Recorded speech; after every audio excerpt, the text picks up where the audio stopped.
sorrow tearing up my mind. Why can't you make me feel like you're mine?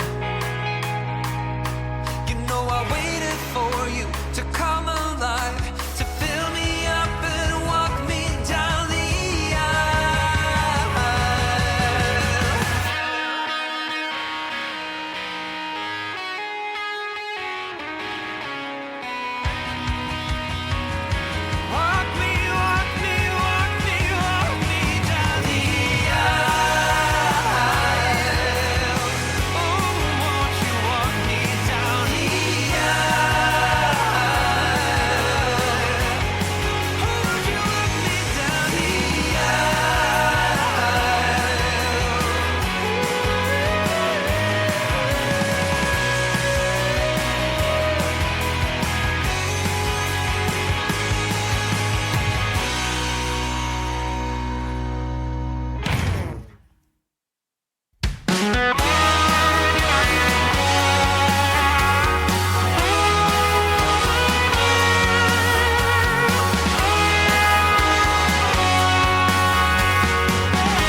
Well, hello there, friends. Thank you for joining us here this evening at the 100th Meridian, where Role-Playing Unlimited and the Great Plains begin. With me, your host, Tragically HP. It's me, Tragically HP.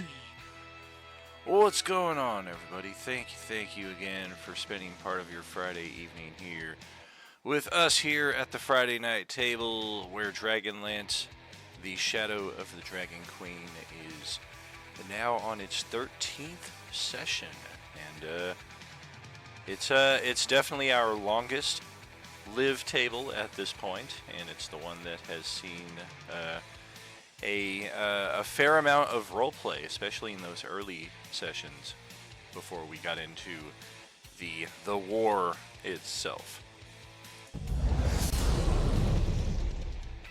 Here we are in the wastes of the northern reaches here, seeking whatever it is that Lord Soth and his people are on the lookout for. And let's just see how this goes here. Ah! Hey, hello, good evening. What up, what up? Hey. Well, we're missing 2 of our party. Just joined? What's that? Johnny just joined, so now we got 4 here. Hey, Oh, guys. yep. Well, that saves me, should have typed Paul's name first. Yeah, because I know J-Man said he wouldn't be able to be here today. Right. But to be fair, now it just makes me want to spam him to send us pictures, but that's also just my obsession of wanting to go war, but not having the chance to. Oh, gotcha. Yeah, there's not a lot of it out here in Vegas. He has to go out there towards your neck of the woods to get some of that. We used to have a Bro, you're talking to me. I still have to I still have to drive like 2.5 hours just to get to a site to do it. Oh man, yeah, 2.5 I live in hours. I live like far like middle California, West Coast. Yeah. So yeah. Yeah, I mean Vegas to Sacramento. I forget how long of a drive that was. It was like a 8 or a 10-hour drive for a weekend of gaming. We did have a steady chapter here in Vegas for a few years, but it eventually fizzled out. I mean, just for me to drive to Vegas, like I'm not even talking like your area. I'm just talking like to the border. It would probably take me like 2-3 days, probably. Jeez, what the fuck part of California are you in? The part I that's may in be New Jersey? I may be overestimating that, but it's probably like it's up there. It's probably like a day and a half, to, Good like Lord. fucking 16 to a day and a half. Like on skateboard, right? For sure. Like they did in The Wizard, Fred Savage and his little brother going to play the fucking video game tournament in California, taking the skateboard up through those Rocky Mountains. Now, just make sure to take every downhill slope I can while I'm on my skateboard. Just Oh, goodness. Hey, welcome, Paul. Hello. Hello. So we are without our Paladin and J-Man. Usually one of the two of them misses the session and everything goes completely chaotic neutral. So let's see if tonight is any exception. We find ourselves here, having recently left the Blue Phoenix Shrine after helping the Sea Elves with their yearly pilgrimage there. Let me just double check the conclusion of that. The main thing.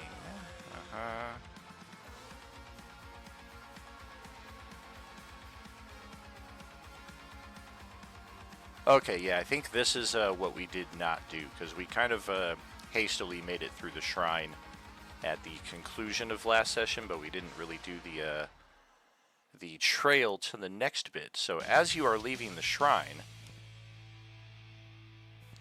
one of the Sea Elf scouts approaches the Sea Elf that you've been working with, the one named Ishvern, and he informs him that they have found where their captured companions were taken.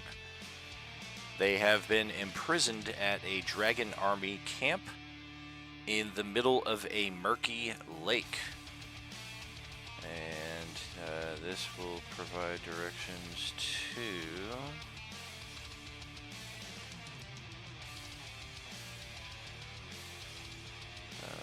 Okay, yeah, that's a new section entirely.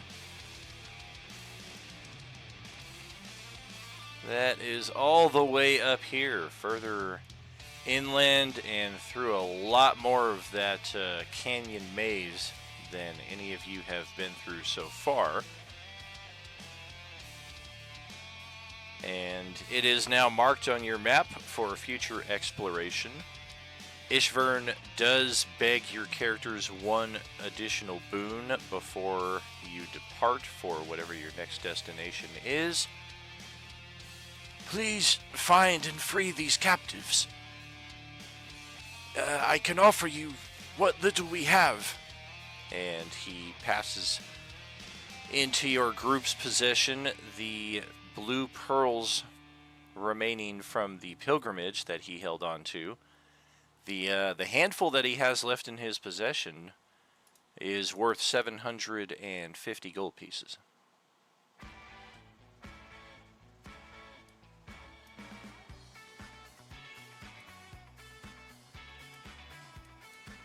You said 750? Correct. Alright, I'll mark that in the gold. All right. He will pass it to you then.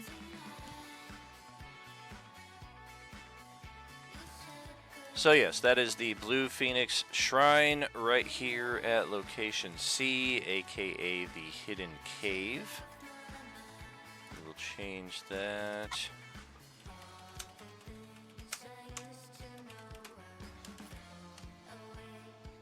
Just to properly identify its locale for future need. And yes, that will beg the question, are we still planning on the lighthouse as our next destination, or are we going to try to head into the first part of the thickest canyon maze towards that tower? Both are about the same distance. I believe we were actually supposed to wait for the army to catch up to us here. I know they wanted us to meet up at either here or the tower. I don't remember exactly which. Okay.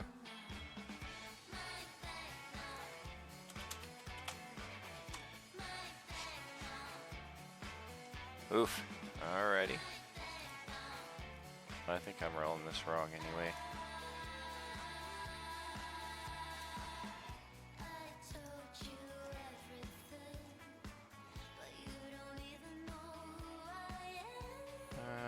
Okay.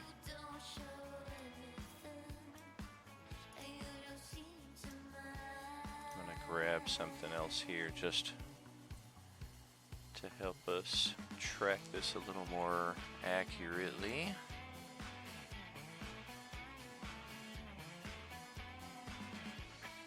If Roll20 will load up, there we go.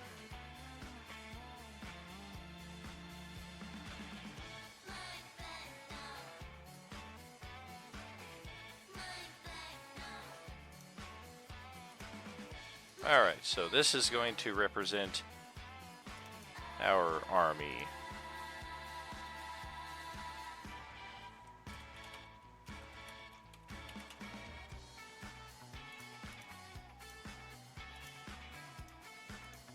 And yeah, they're moving at about 3 miles a day, so 1 hex per day. So it's going to take them the better part of a week to catch up to where you guys are at this point. So if we're going to chill out here and await their arrival, then yeah, we've got a bit of downtime. And let's see just what, if anything... Where does our far gap work again? What's that? How far out do our far gabs work again? 18 miles, I think it is.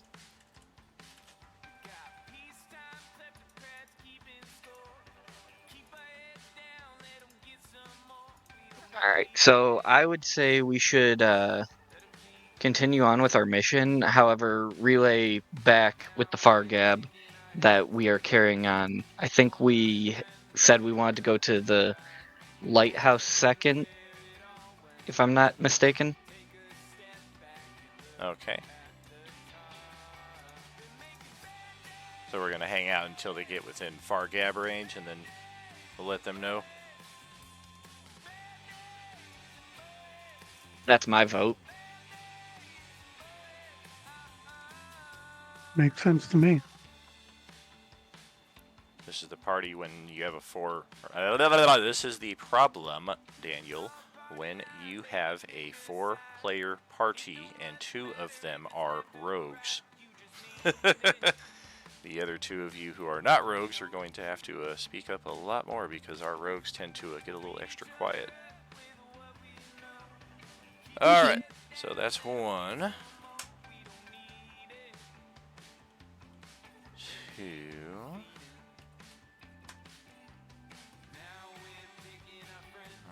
Alright. I just want to double check. I'm not with the party yet, right? I don't Correct. want to be ignored. Okay, I just don't want to be ignoring by accident if I'm not supposed to be. Oh no, you're good.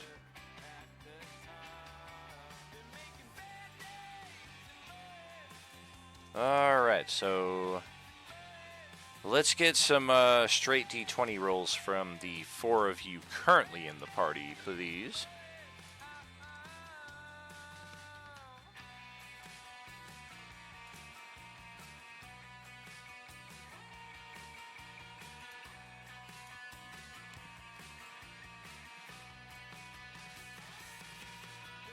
The Wizard classic frickin' movie.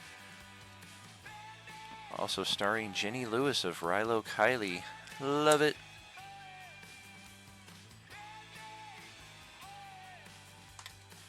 Alright. So on the first day, are we hanging out inside the canyon during this time, or are we going to get back out of the canyon and like kind of get back to high ground just in case the rain turns against us? So Definitely vote for high ground. Okay. yeah, I would say high ground. We'd probably try and do our best to make a shelter, like some form of encampment where we're not very visible from the sky due to our previous encounters.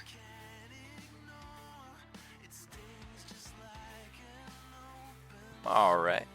Let's combine our rolls with some survival checks as well, just to see how secluded we can make our camp here for the next couple days.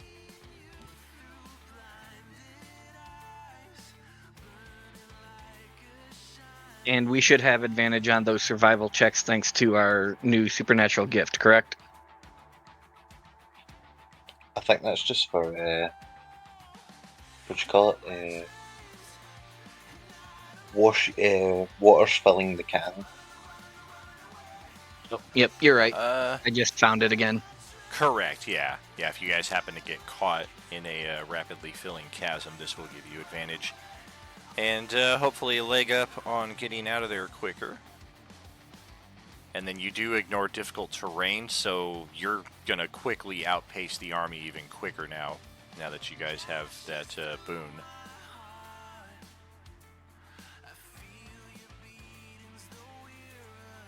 Alright, survival checks are pretty decent there. So, on the first day, as we are chilling in our camp, we spot a trio of large monstrosities traversing the landscape before us. These things are at least like 200 feet out and are not bearing down on you. They don't appear to be any bit in the least aware of your presence at all. They look like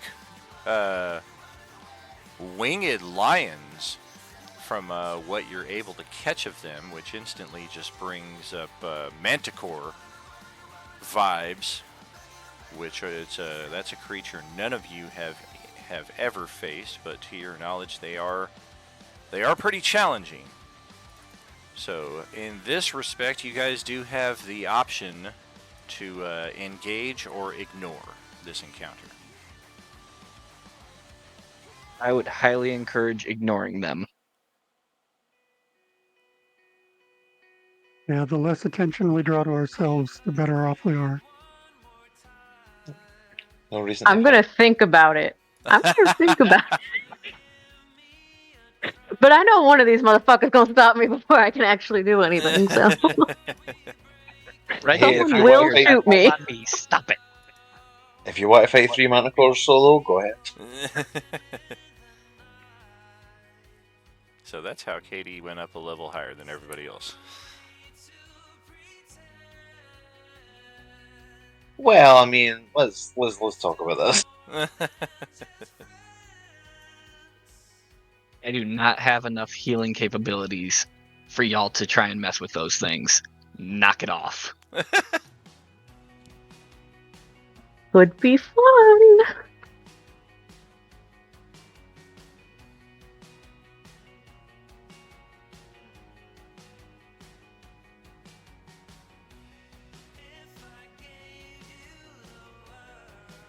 Well, the Still a bit. Manticores continue on doing what they're doing, which doesn't appear to have anything to do with any of you. One of them takes flight, as if it looks like they're hunting, if you had to guess. You don't see anything out there in the distance that might draw their attention, but it looks like that's what they're doing. They're going to attack the army.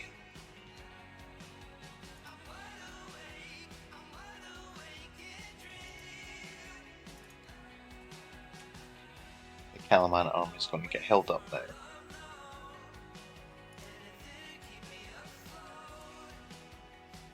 Holy crap, that thing's huge. Yeah, maybe something more like that. Yeah, they're out just out southeast of your position, like 200 feet or so. And you guys also have that kind of elevated position, not just above the canyons, but also a little bit like a plateau above the general landscape here as well.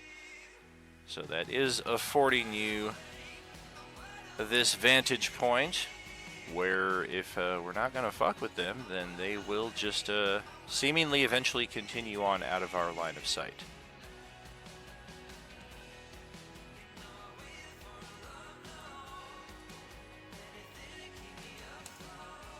Bye, friend. And if we have not already gotten one, let's everybody get their long rest.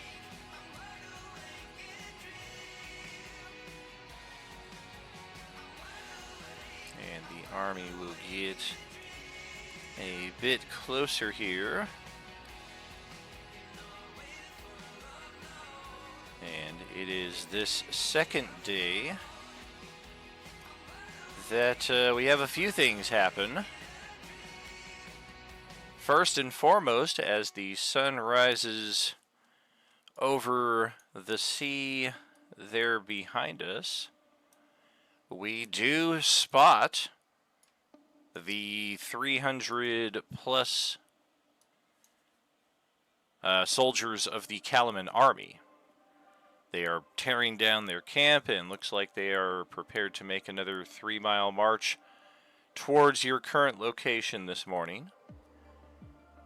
And you do have the option at this point to reach out to them and let them know just what's going on. They are just at the periphery of your range.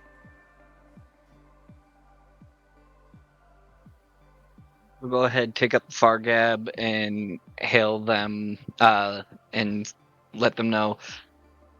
We've gone into the cave that we were trying to investigate. It is actually a shrine to a water deity, and there is nothing else of interest for our purposes, we are going to go ahead and head to the second location we were told about, the lighthouse.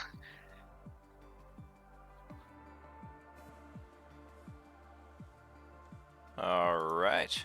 Well, let me see if I can find her real quick. Yeah, Rookeldust. Tatina Rookeldust responds on the other side.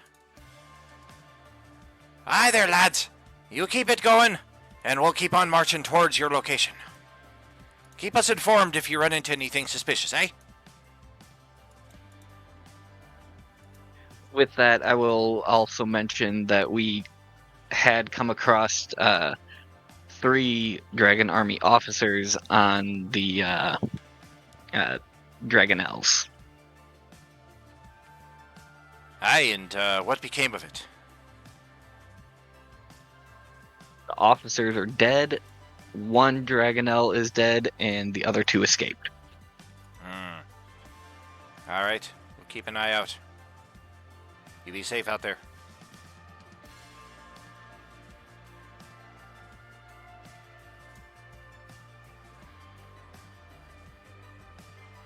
And here we are prepared to move out. Our maximum range now is gonna be...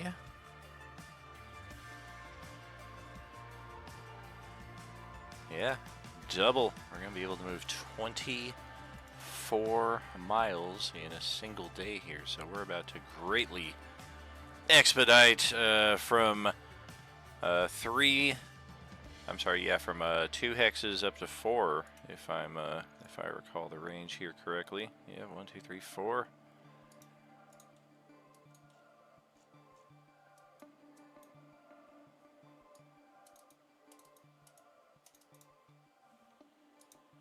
Yeah, we head on up in that direction, and it is on this day that we have a few interesting encounters, the first of which will be the introduction of a new character.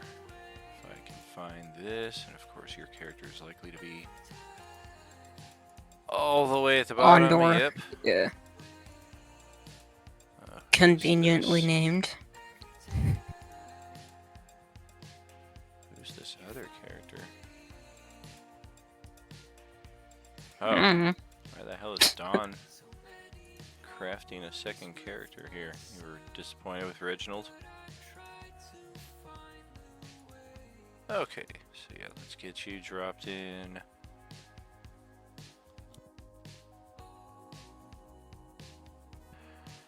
And let me take a look-see at what you've crafted here. Way of the Shadow Monk, for some reason the subclass got taken out of the compendium or something like that. It is from the player's handbook, so I don't know why it's not in there, but I just added the stuff manually for the Way of the Shadow.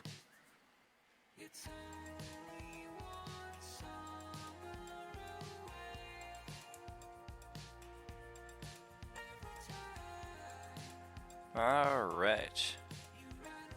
I'm gonna leave motivations up to you here, as being out in this section of the world as opposed to like down here where civilization is. This is probably the last place anybody would expect to run into somebody. Mhm. So as it is, your character is just kind of chilling on your lunch break when you spot this group of characters also seeking a shady spot to do the same. Quick question: would there be like guards out here next to the lighthouse, or is it just the lighthouse out here? The lighthouse is still like another day's travel out, but okay. we're not quite aware of just who or what is there. Okay, gotcha. I'll come up with it as I go. But likewise, for the rest of our group, let's begin with Katie. Tell us a bit about your character here so we can link up with our new ally here or potential future troublemaker. Okay, first of all, I will kill to keep troublemaker. So like, if that's what you're trying to do here, I will kill your character. No, but like, that is my job here.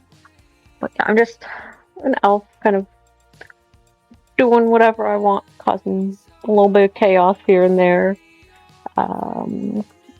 Letting others demonstrate how ill-adept they are at escaping guards when I do something bad. But I'll break you out of prison if it happens. It's fine.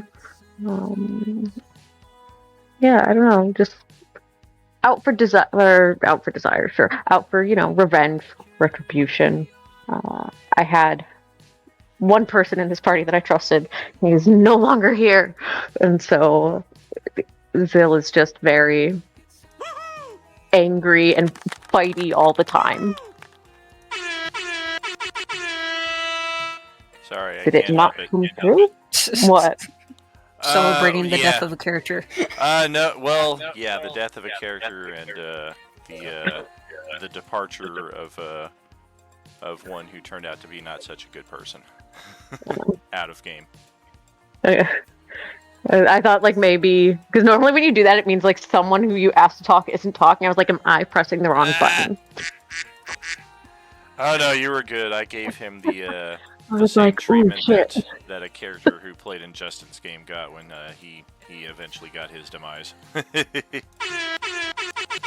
was like, I know I changed the push to talk button like last week, and if I just fuck this up.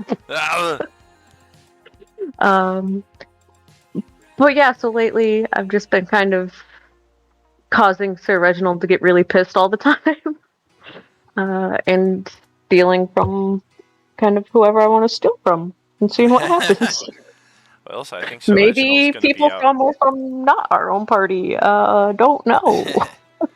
I think Reginald's going to be out for another like 3 or 4 sessions here before he returns, so it'll be interesting to see just He's how gonna much... come back. I'm the only one with gold. Everyone else is just like his half character dead. in particular, like he's not going to have his armor, his weapons. Somehow you're going to be riding his summoned warhorse. Exactly.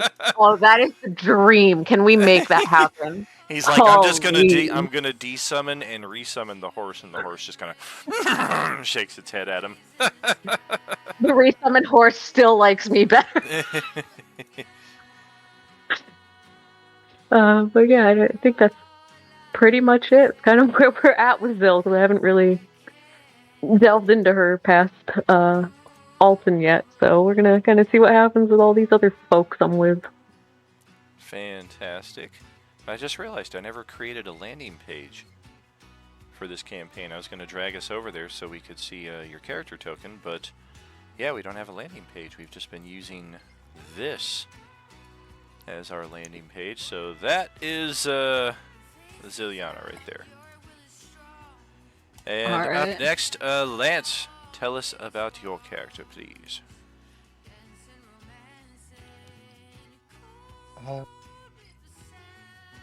Well, Lance started off as a criminal.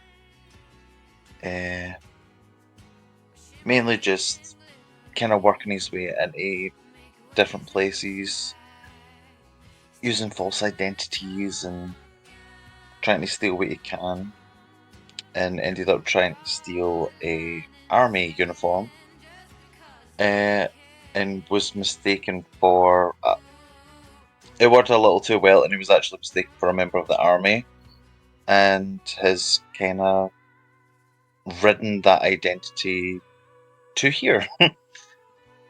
And yeah, trying his best to like do right, and actually enjoys the army and what they've given him and helped him with, and he's trying his best to help this group as much as he can.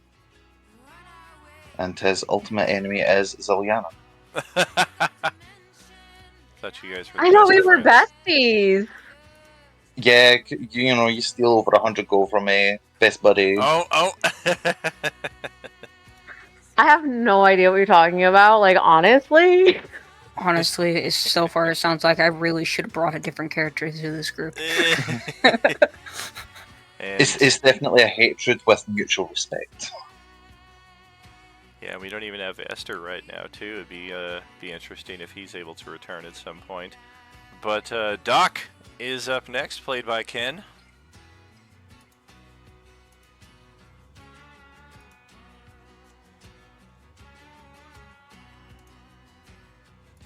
He's all going Forrest Gump here, and that's all I have to say about that. Wake up! No? Okay. Ken, you with us?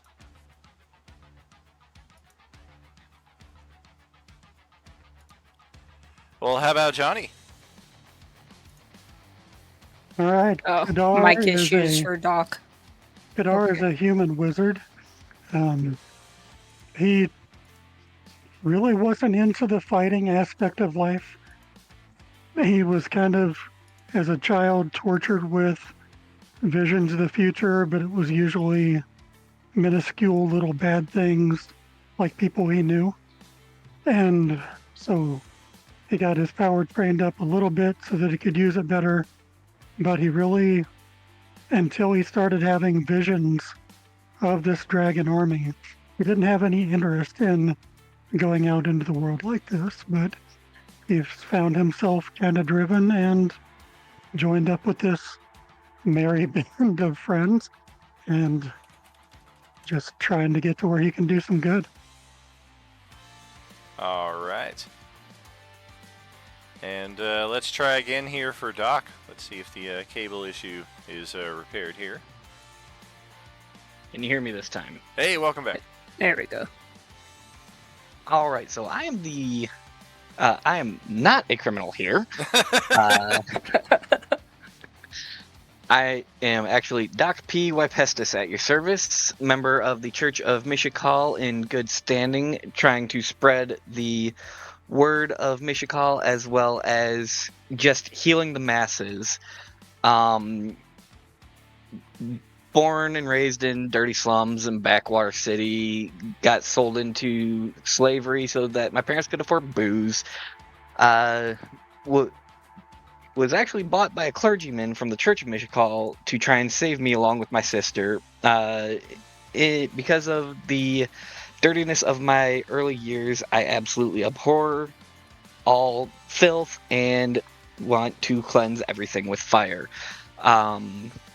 And due to some of our adventures now, I also want to destroy all undead. So, 3 criminals and a psychopathic holy man. Got you. Kadar's like, what the fuck? Some of us are psychopathic criminals. And just to round things out here, we do have Hawa Khan, who is a bard and fairly even-tempered. I'm gonna assume is, that's J-Man's, That right? is J-Man's character. Okay. And then we have, as Katie brought up, Sir Reginald, who is played by Don, who, again, he's likely to be out for a few sessions here, but I'm not going to say that he is, but he does try to provide a moral compass for our group here as far as trying to get people to fall in line with the standards of a Knight of Solamnia. Knight of Reed, Order he of is the a fuddy Crown. duddy stick in the mud. Yep. And that And is now I'm stuck doing it. that is our current party here. Up next, this is who we meet on the side of the road here. And if history is any indication, he's got a red health bar. Kill it. Oh yeah, especially with a Backstab. face like that. What the fuck? I told you with the introductions already happening, I really should have brought a different character to this party. Hey, this is what I meant. All right, so yeah, tell That looks us. undead. Tell us about the your character here.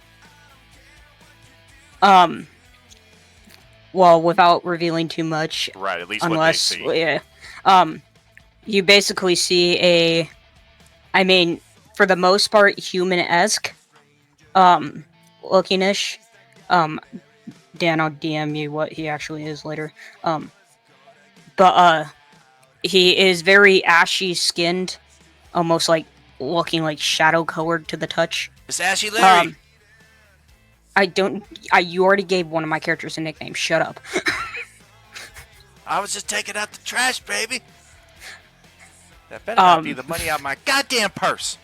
On most of his body, he's in basically just like dark street clothes, and then you can see you can see a short sword on him, but that's all you can see like visible on him. But that's all he carries, other than just like a backpack of food and shit. All right. Get this guy some lotion right now. So yes, With you holy see fire. them, they see you, and proceed as you will. I'm pretty inconsequential to the next few minutes.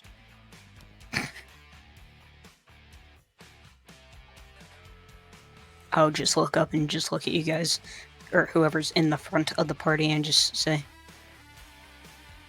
"It's pretty odd to see people out here. What are the rest of you doing here?"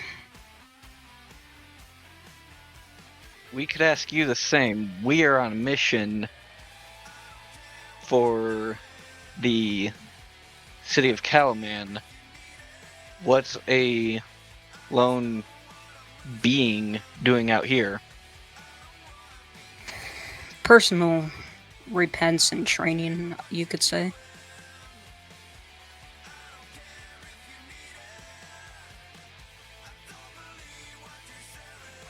Also more of just trying to avoid certain things. I'm gonna like look to the others with me and just be like, do I stab? Not yet. Unclear. Yeah, Or not I sure. should wait? In Elvish, I will tell Liliana not to be too hasty with her knives. And I'll ask back like, but why not? I'll interject in Elvish and say, if you want to, you can try. Hey, what are you guys talking about? He said I could try though, so yes, there. I'll go back to comment and just say, I don't mean any harm. I didn't even know there would be people out here. It's more or less just stopping for a break.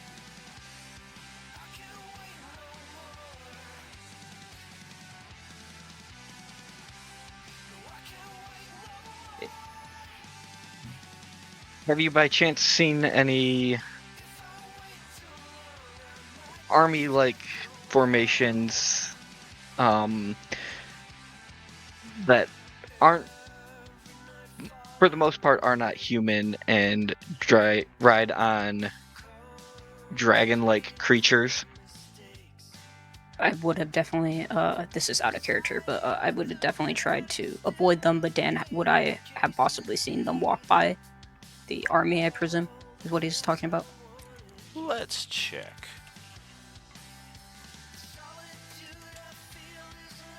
And if you want me to roll like stealth or something for trying to stay out of the vision of them, but No worries.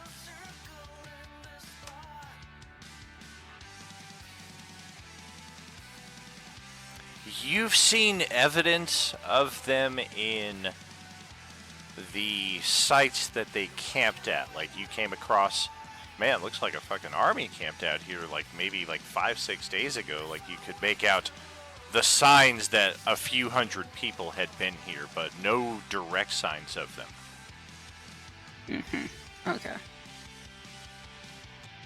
Would they know of the dragon army? It seems pretty common knowledge. Unless he's been in seclusion for like 6 months or more, it's likely that he's at least heard that there are rumors of war in this region. He's been a part of guilds, so I would presume he has, at the very least. I will say guilds, no more description at this point, but We are seeking an end of the dragon army. What are your thoughts on that?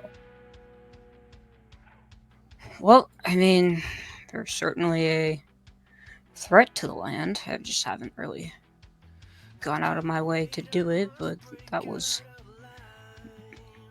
more or less because of my circumstances.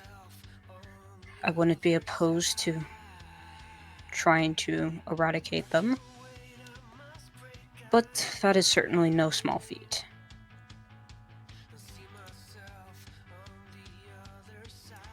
May I grab some passive perception scores from the 5 of you? 15. 9. 15. 14. All right.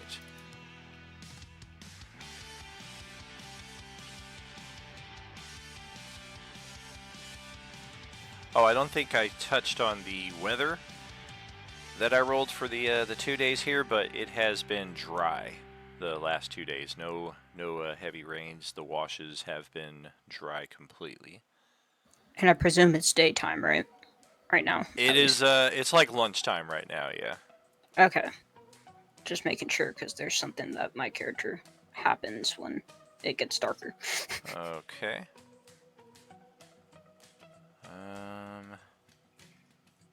Yes. Here we go. Okay.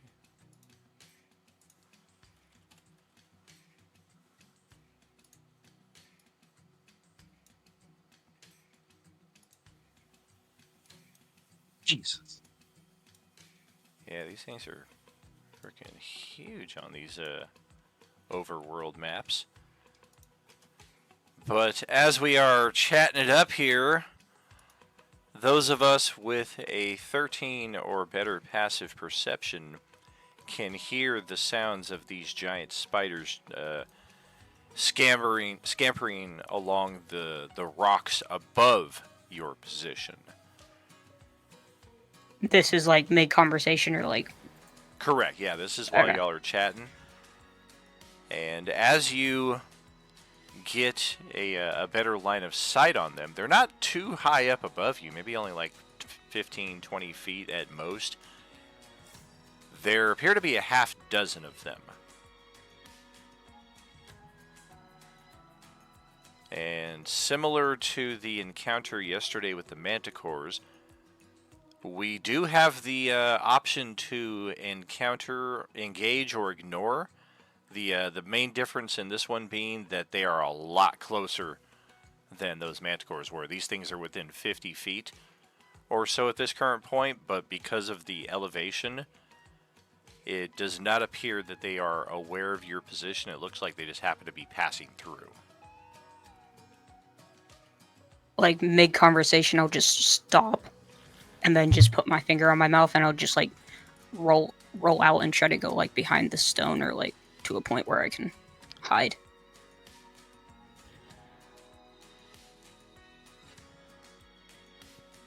Alright, go ahead and roll stealth if such is the objective.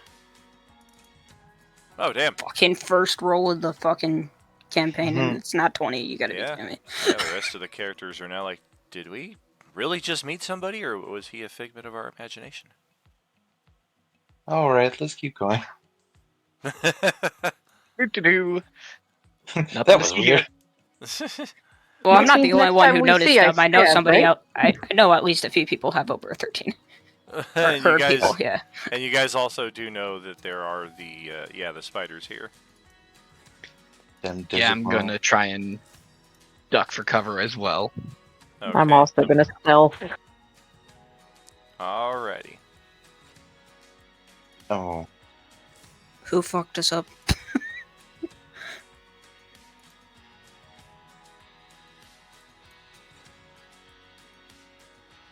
The wizard did.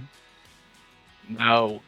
Also, Dan, just a question real quick. Would I be able to provide myself with like a short bow or something just because we're level 6 and it didn't provide me one with the starting equipment? Just a mundane I short don't bow. know.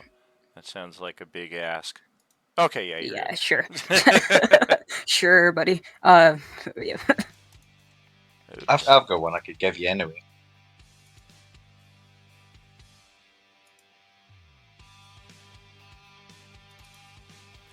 Okay, so this is something that you all hear more than directly see, as we're kind of passing through a little valley here, and up top one of the formations, we are aware of the passing of these giant spiders. Giant being a relative term when a purple worm suddenly makes its appearance.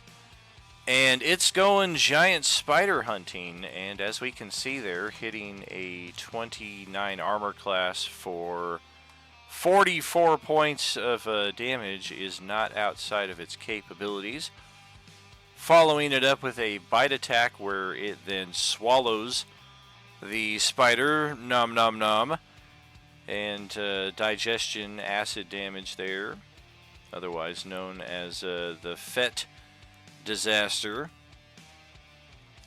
Yeah, avoiding these giant spiders may have just saved your lives, because had you chosen to engage them, you would undoubtedly be within the awareness of this purple worm here. And again, you guys only hear it. You're just aware that there's something massive nearby.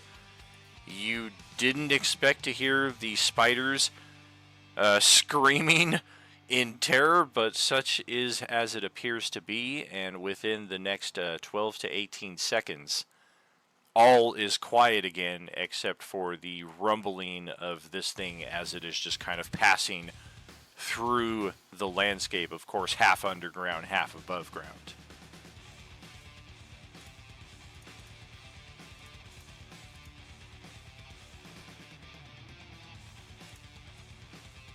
Who wants some of D-Bone?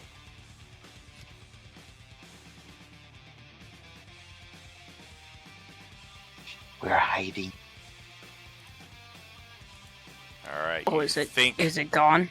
You think you eventually hear it submerge, and after probably like 5 minutes or so, and more than one checking of undergarments, yeah, we think we might be okay here.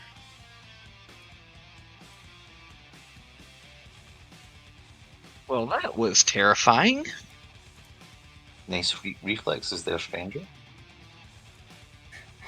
That was, yeah, it's commonly more of a standard thing, and it was not a skill learned from its surviving out here, unfortunately.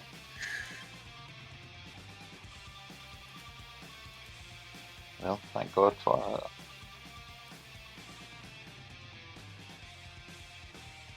So, Sir Reginald takes credit for leading all of you into stealth, insisting that it was his idea. Hawakan just shakes his head. I insist by the blind and invisible guy that he certainly did not insist on anything. Anyways, we must continue on our quest. We are headed towards the lighthouse north of here in search of ruins. Remind me, what was the city we're looking for? I believe it is it's either the City of No Name or like the Lost City.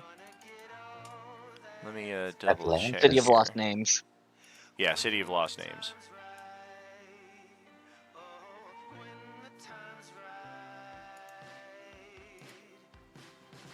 You haven't happened to have heard of this city or ruins or any such thing?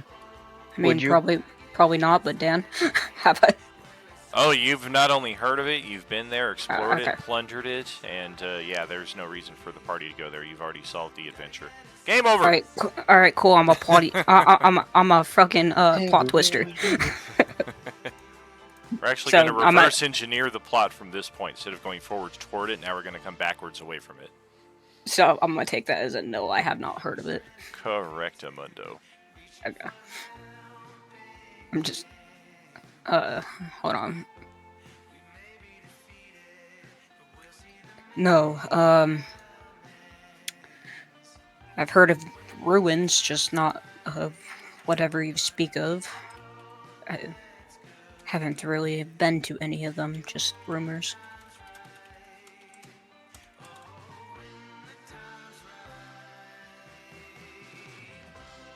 Well, someone with your skills would certainly help us out. Would you consider joining along? Might as well. I mean, I've survived on my own for now, but couldn't help to join a party to help with that, but At the very least, with how dangerous it is out here. if you will take me, I will join, yes. I have no qualms about it.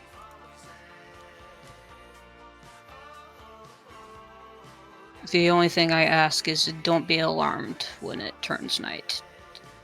You'll see.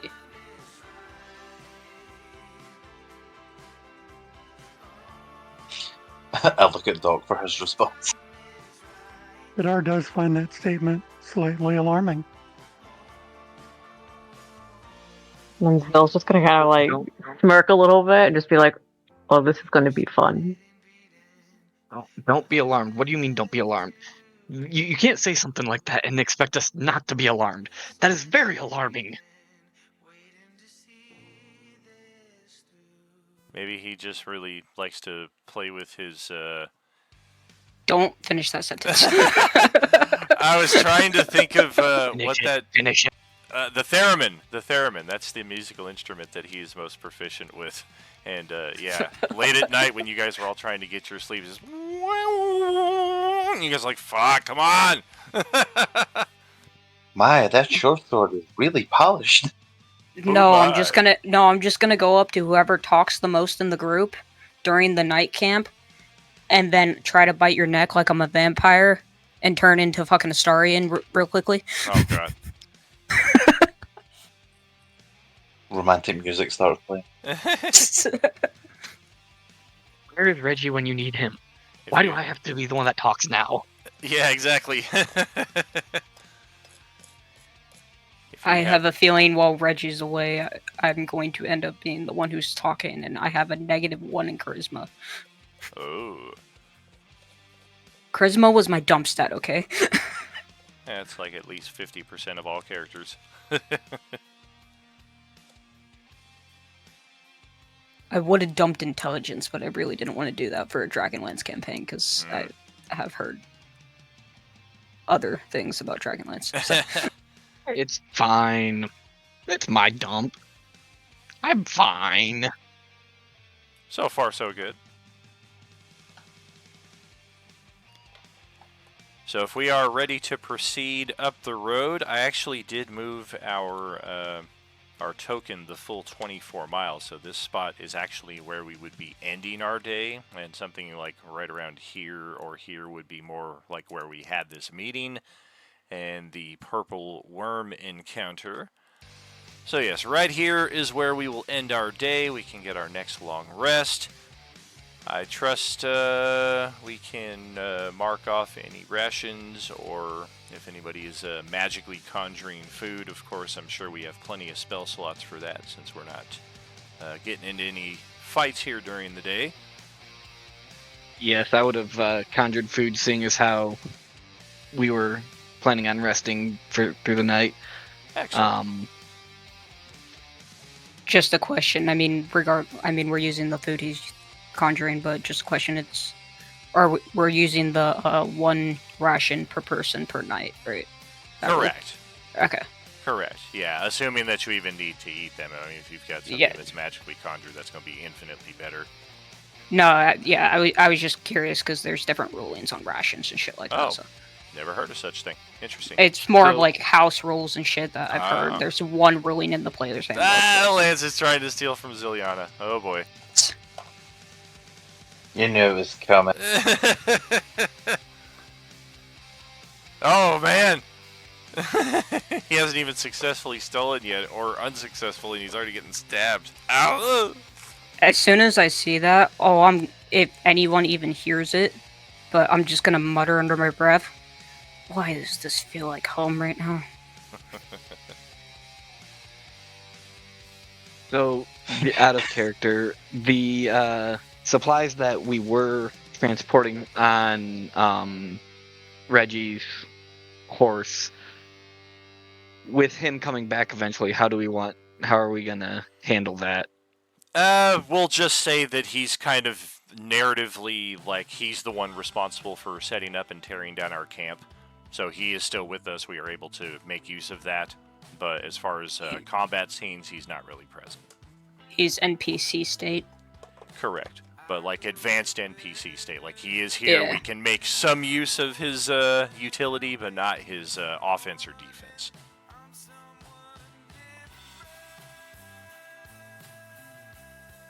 I'm not even touching you.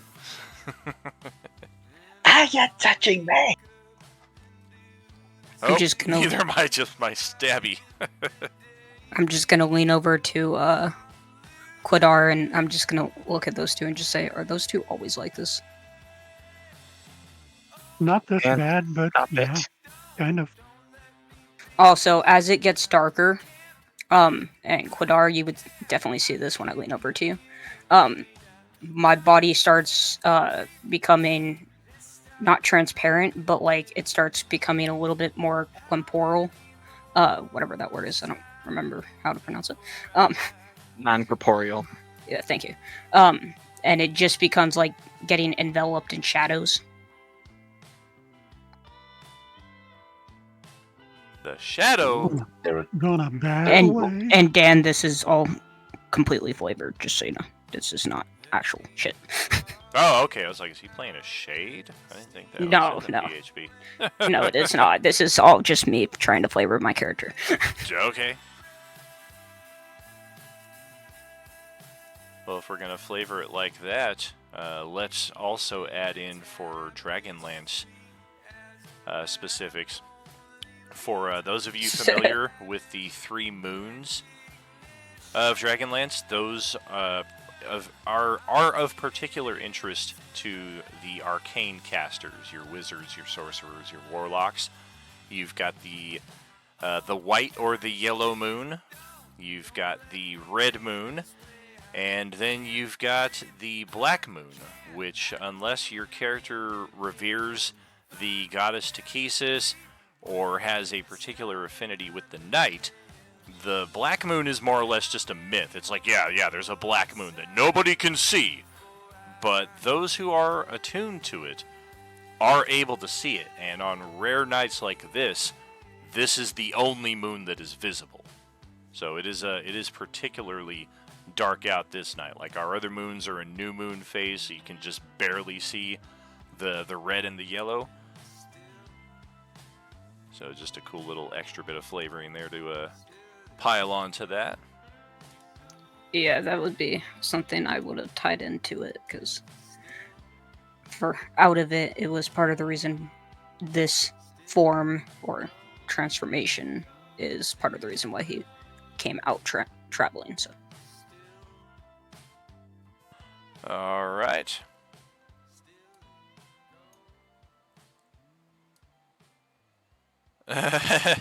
Tell me you are not some sort of undead. Tell me there is something to explain this. Otherwise, I am going to have to send you back where you belong. whoa, dog. Settle down. Dan, it's like dim at the very least out right now, right? Correct. Okay, cool. I'm just gonna look back at you and just say, this is not an undead state or anything like that.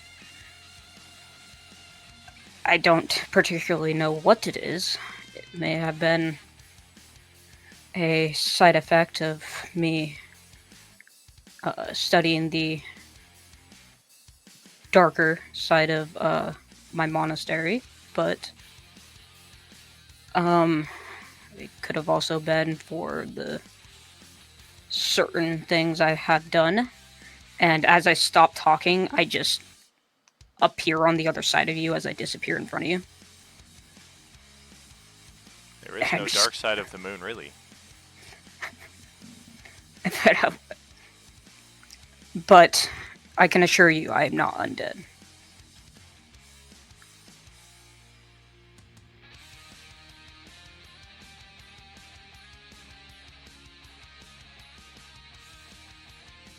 Well, that is incredibly impressive of you.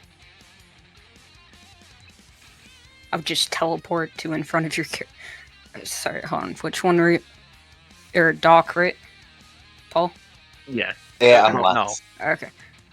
I'll just teleport to in front of Paul, and I'll just say, it was something that I learned, which is what makes me think that it's something to have to do with this, as I like gesture to myself for the form. Because this started happening shortly after I started being able to use it. So I'm gonna use Detect Good and Evil just to make sure that not undead.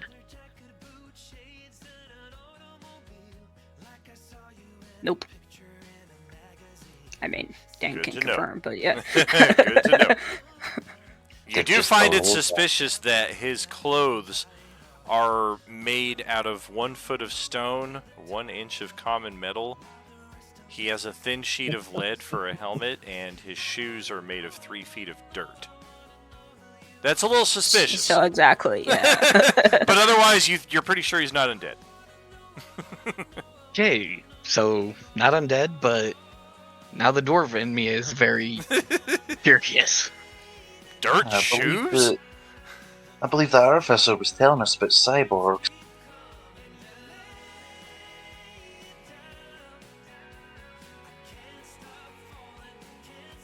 Since we're going to be traveling together, if you're really interested, I could tell you exactly why I'm out here. But I do ask to take it with a grain of salt. But that is your choice, whether you want me to tell you or not. I admire your honesty.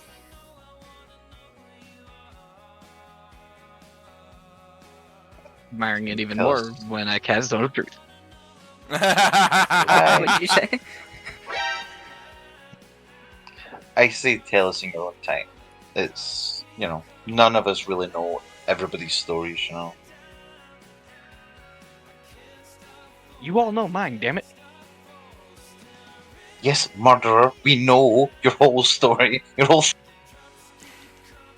I didn't murder anybody. Well, Or neither for now, Salami would I disagree. guess just to put your mind at ease, part of the reason why I ran from my town and other circumstances that happened there was because of this, but the other thing is more the fact that me and the law don't really get along. I am above the law. Laws are just suggestions, are they not?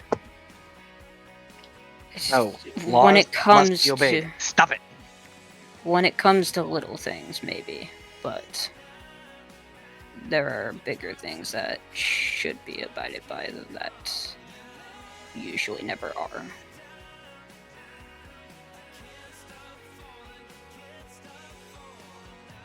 Laws are just threats. Everything is legal if you can get away with it. Just because Reggie is not reprimanding you doesn't mean you can do it. Don't do that, says Reggie. See what that means. He aimlessly keeps setting up people's hands.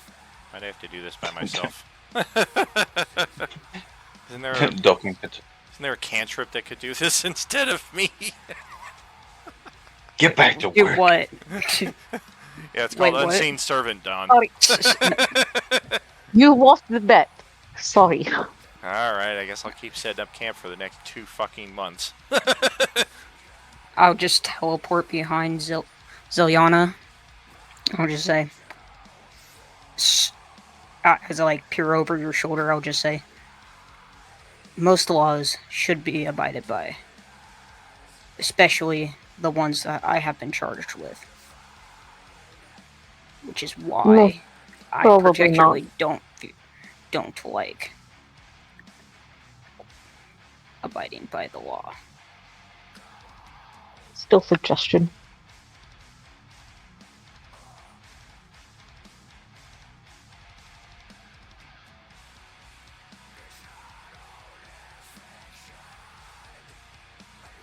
I assume we're setting a watch here for our camp at night.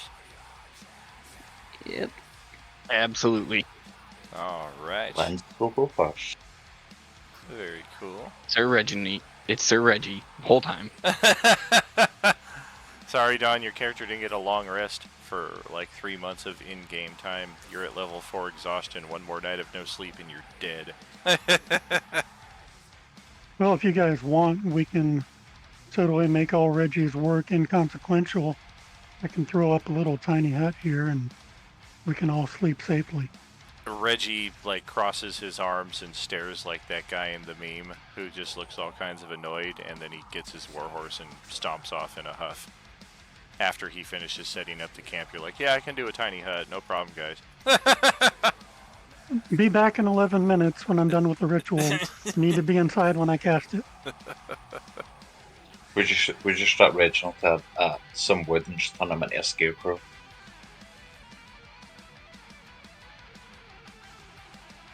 Chad, 11 minutes later, everybody gather around and Beautimus.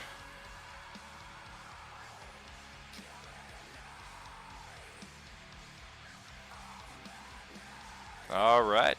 Remind me, does this like I'll look at everybody and be like, you guys can watch through the wall if you want to. I'll just lay down and go to sleep. this is like does this like block like the sun or the moon or something like that, or is it like technically like see-through? Like the It is see-through from the inside. oh You can't see okay. through from the outside. Okay, so then if it's like blocking the actual like rays and shit, then my moon form would start going down and I would appear as I did before. Yeah, from the outside it looks hot pink. Yeah. Then yes, I would appear like completely normal humanoid again. Haha. Well, that's interesting. As far as I can tell, it has to do something with the moon. And I have noticed it changes slightly for each moon as well.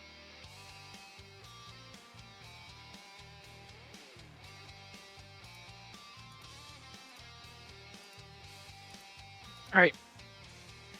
Time to sleep. All right. Long rest achieved.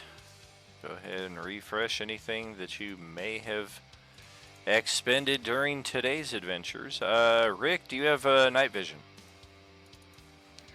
I do not. Oh, damn. Me being preemptive and putting it in, figuring you at least had 60. Yeah, for the sake of my character, I needed not to. All right. Well, Give you that normal and I torch chose, vision yeah. then. Link that up to your sheet. That way when we get to the next area with lighting... Misclick. You just said you didn't have dark vision. I was looking how long the duration was, okay? I like that the components are a pinch of dried carrot or an agate. Like one has definitely got some value to it, even as a semi-precious stone. The other is like you can find it inside of any fucking barn, farmhouse, or refuse pile. Would I be able to cast that like before the long rest is up so that I gain my key Sure. points back? Okay, cool. Sure. Okay, I just want to be at full key points at the end of the long rest is all. Alright. So then, Well. yes, I do have 60 feet of dark vision right now, but Why not? Alright, so our third day of travel here. Let's also get the Calaman army Technically, they're moving too fast here. They're moving 6 miles, and I moved them 1 hex fully yesterday, so this is where they would be right now. But you are up here at the lighthouse, otherwise known as the Sunward Fortress. And let's just brief peruse here. I think I've got all these details locked in, but always good to triple check.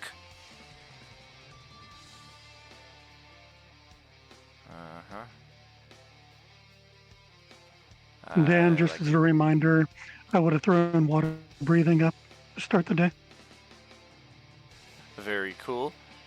Yeah, definitely some water passage here, at least going over the river here. But the canyons are once again dry.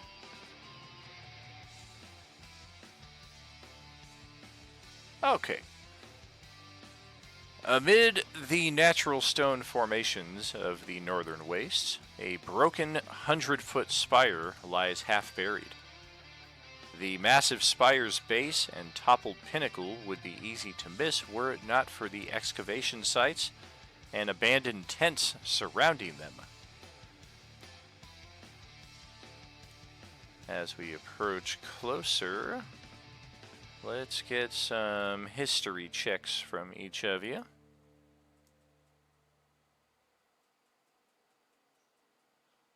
Can see several crumbled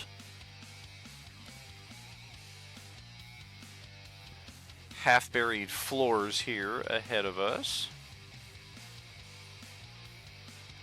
And at the base of the spire remains a dozen ragged canvas tents in the red and black colors of the Red Dragon Army. There are dozens of empty and or shattered crates scattered amid the camp. Nearby, an earthen ramp that cuts through the clay and leads to an opening into the ruined spire's foundation. And history checks, Doc and Kadar believe that this was once a holy site, perhaps not to any particular deity though. The upper levels were constructed to burn like a massive beacon. Those glory days, however, have long since expired. You guys don't remember seeing anything glowing in the dark during last night's rest.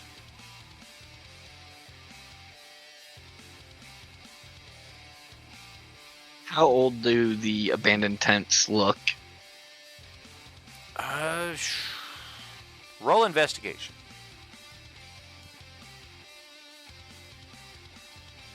Somebody want to help me with this? Because this is going to be bad. Yeah, I can help you. And 11.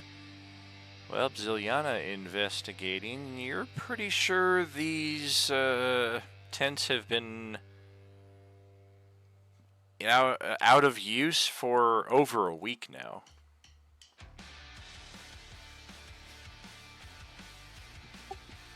I mean, I'll disseminate that information to the group. It doesn't sound like it would be too fun to keep that. Can I like walk around to see if I can like tell like sense or passages of where people went? Or creatures for that matter? Roll survival. I don't know why that didn't roll with advantage. I guess it was not clicked. But, here, hold on, let me just read it. There we go. So, 11 would be the... Gotcha. Yeah. Just a heads up about our inspiration here at this table. I did pass you one of the vanilla inspirations. The primary difference between that and the heroic is the vanilla works like classic inspiration. You do have to declare it before the dice are rolled.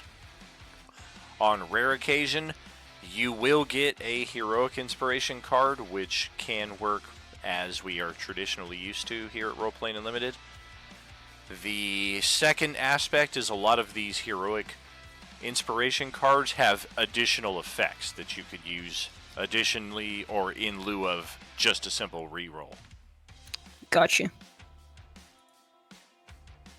So yeah, as far as that survival check, there were definitely a good number of people here, but the passage of time and just the general number of persons that were here, you're kind of having a hard time making any sense of it. And you said there was an excavation site as well. With my stone cutting, I'd kind of try and see if like they were looking for anything in particular, or they were trying to get resources or anything like that. Primarily, it looks like they were trying to gain access to the spire, which they successfully did. That earthen ramp cutting through the clay looks like the bulk of their excavation work right there.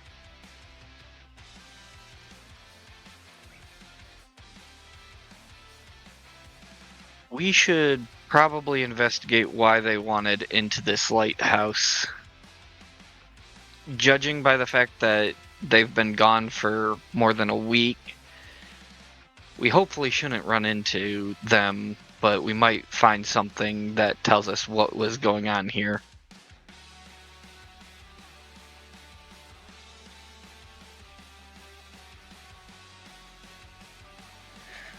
We could try looking around the lighthouse. That would be a start, but I don't think we'd be able to get the full picture from just the lighthouse itself.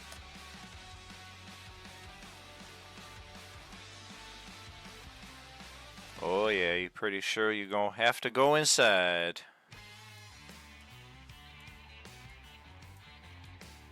Is it just like a normal like wooden door in the front of the lighthouse, or? There's no What door kind at of- all. There's just this ramp that leads right into the structure, and from there onto a new map entirely. Okay. Sneaky people first.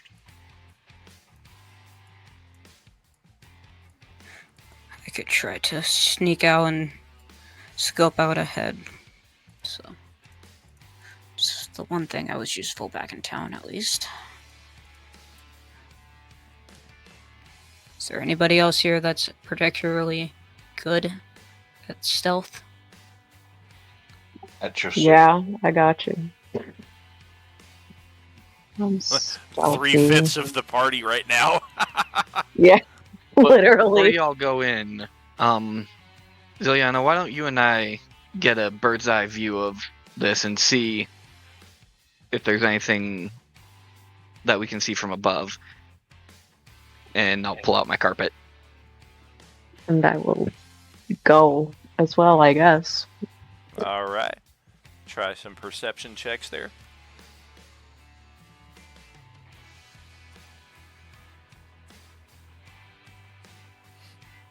Yeah, all looks clear. No signs of a reserve camp or anything nearby. No dragonels perched on rocks or on the backside of the lighthouse from your approach, just waiting to ambush you once you go inside. Yeah, it looks as eerily quiet from above and outside as it does from ground level. All right, in we go. All right.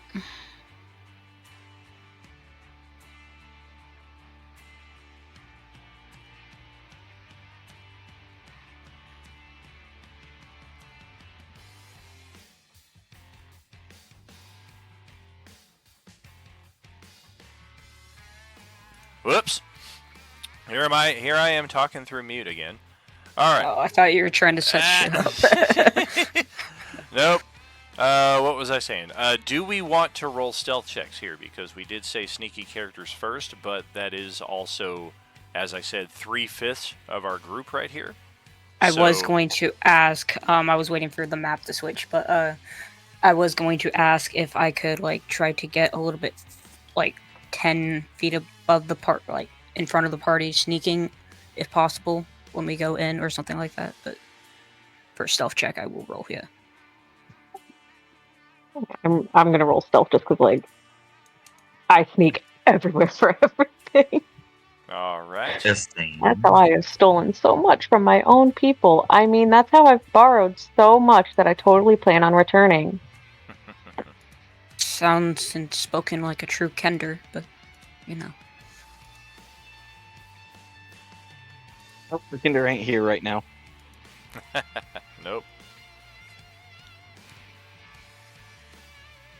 I don't know if this is like a little side thing, but I don't know if this campaign module is based off of it, but has anybody actually read the Dragonlance books? Oh yeah. You Yeah. can see him right here behind me. Yeah, Everything no, from Chronicles all the way to Vanished Moon. Of course, that's like 20 years outdated now. Hold on, give me 1 second. I have a book right here with it. This campaign actually takes place during the early stages of the Chronicles campaign, so like when Tanis and Sturm and Raceland and Caramon and all them are meeting up at the Inn of the Last Home in Solace. Technically, I believe that hasn't even happened yet. Like, we're still kind of playing in the prequel before all of that. But yeah, Dragonlance, that was my intro to D&D. That I first started reading that when I was like 13 or so, after I had run some very cheesy campaigns for a few years before that, and then I read Dragonlance. I was like, oh, this is what we're doing. Okay. Yeah, the book I have is the Doom Bridge, the Chaos War Secret series. Oh shit. Yeah, is that a newer one? I'm not familiar. Yeah, like I was saying, the last book I got was like 2004, so yeah, at least 20 years. I believe this is part of the, I want to say, second series of kids or something like that. I kind of just like read every book now and then just because my dad owns the whole series. So. Oh, very nice. Man of fine taste. Well, okay, so we got some stealth checks while we were in the middle of that, and as we can see, it's a very short entry here, so yeah, you have just enough space to get 10 feet, 15 feet, if you will, in front of the rest of the group. I'm going to do a opening narration here, set up some dungeon specifics, or lighthouse specifics, if you will, and then we will send it to our halftime break after that.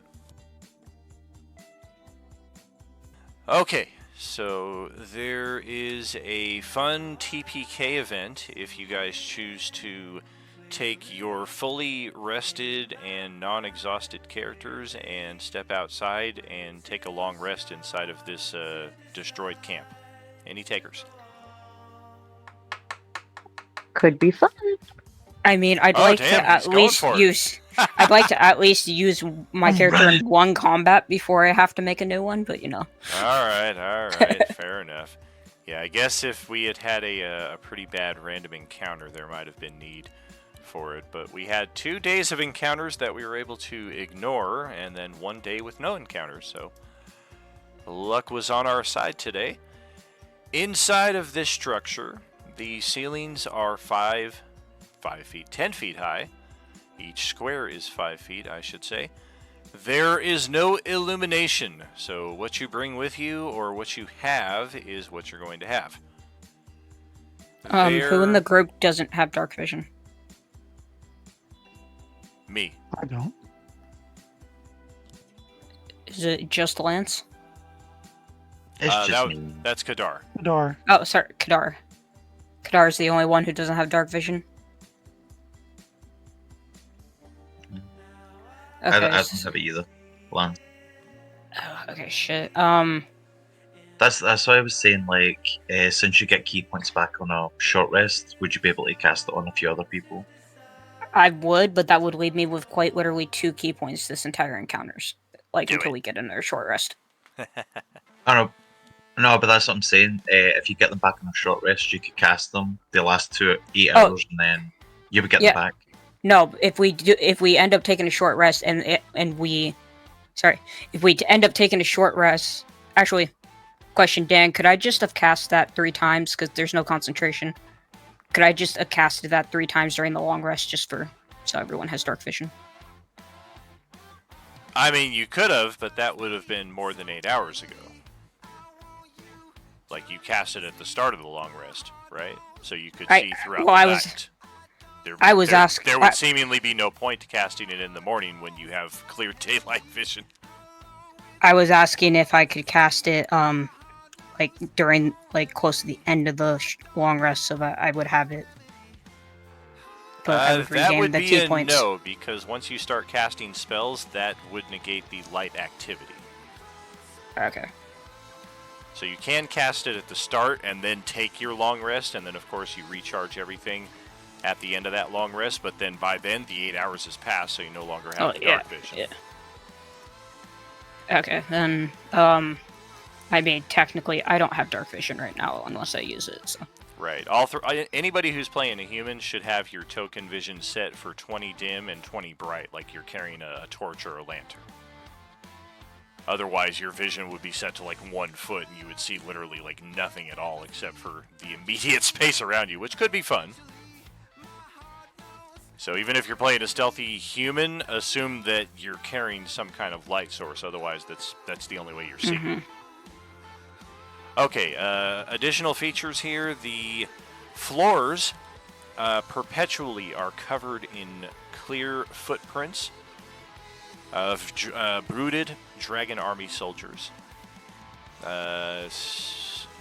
Interesting humanoid footprints that are wearing foot wrappings and draconian claws. You would know those anywhere. They go in seemingly every direction. They do not suggest individual paths. And as promised, the description of this location right here. I do believe we're going to want to do 2 descriptions, as this is technically 2 different areas, and then I'll leave you to wander and roleplay while we step away. Okay. The ramp of packed clay descends from the surface through a gap in the ancient stone wall. It emerges into a chamber thick with dust and old air. Atop a low dais to the north stands an altar carved with candle sconces, a shallow basin, and stylized flames. To the south, a spiral stairwell winds downward. To the east, an archway leads to another chamber, and that would be the second chamber here with the simpler description. Some of you can already see it with your vision. Battered bed frames and straw mattresses clutter this room, interspersed with fragments of ragged clothing. There are no creatures to attack you in here. There are no preset traps on anything that you can interfere with until I return and tell you, yes, roll a check on this, and maybe you've triggered something, maybe you haven't. So feel free to wander this area as you will while we send it to our halftime break, and we'll catch you in about 10 minutes or so, friends. Are you with us?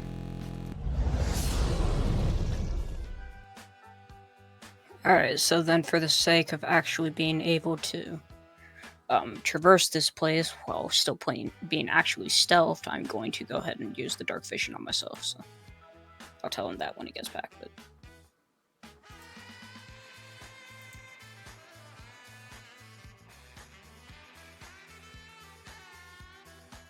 in the near future, when we get the short rest, I will cast it on other people that need dark vision.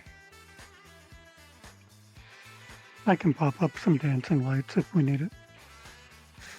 Well, I was also in terms of the lights, in stealthing, it's not particularly useful to have lights on our backs or something like that. So Yeah, that's why I haven't done it yet. that and my key ability is in dim light or darkness. So Well, they only make dim light, so that would still work. all right. Don't forget, we do still have the drift globe, which is a major light source. I have no idea what you I guys have had in the party already yet. forgotten. I don't know anything you guys have in the party, so.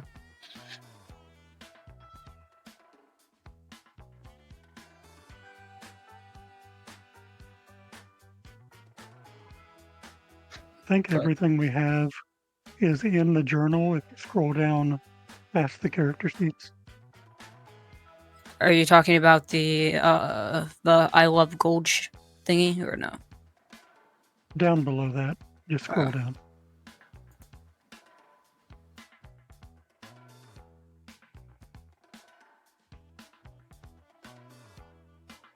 the drift globe, and the Fargab. And I'm not even going to try to pronounce that. Nary crash.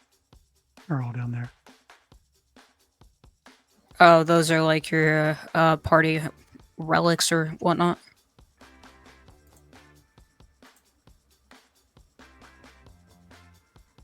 Yeah, I'm just reminding myself about the drift globe. I'll read them through them in a little bit. I'll be right back. I have to do my daily posting pet it. shit. I have to do my daily pet shit real quick. Hold on. I'll be right back.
Alright, I'm back.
Okay, I am back. I'm here. That's right. What I did was... put the dark vision on your token, so Okay, you should be yeah. able to see a little bit better.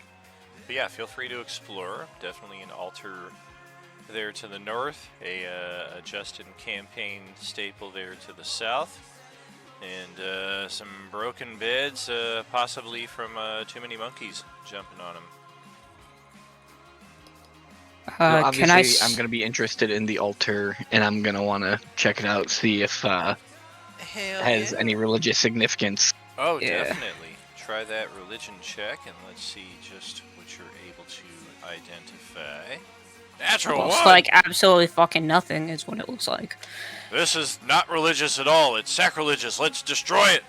It's Would undead. would I know anything about the sacrilegious part? Try your sacrilege skill. Alright, so I can attack it is what you're... Can I tell if there's any, like, thing telling me what it was used for specifically? Like, if it was a sacrificial altar, or if it was a... It doesn't appear to be sacrificial. There is an interesting basin there, and I seem to have lost my... I'm, like, trying really hard not to use my knowledge of Dragonlance right now. I lost my thing here. Campaign notes. Wow. Was everything it, reset. What the hell? There you are. Was it, can I tell, like, if it was used for, like, a summoning or something like that, or... There does appear to be some kind of conjuration runes etched upon it, but without specific knowledge in the Arcana, i.e., do you speak Draconic? I do. I actually speak Draconic as well. Alright. Same. 3 Draconics. I also have Draconic. I mean, to be fair, the name of the campaign is Dragonlance. A lot of people are just going to think to take Draconic immediately anyways. I guess so. Personally, I just always associate Draconic with any spell casting. It's just Right. a thing I've Yeah. always done. Yeah, That's it's a fair. I got pretty mine from staple. Ibsen or whoever that dude was from the like first session. All right, well, I'm going to roll an Arcana check on the altar then. All right.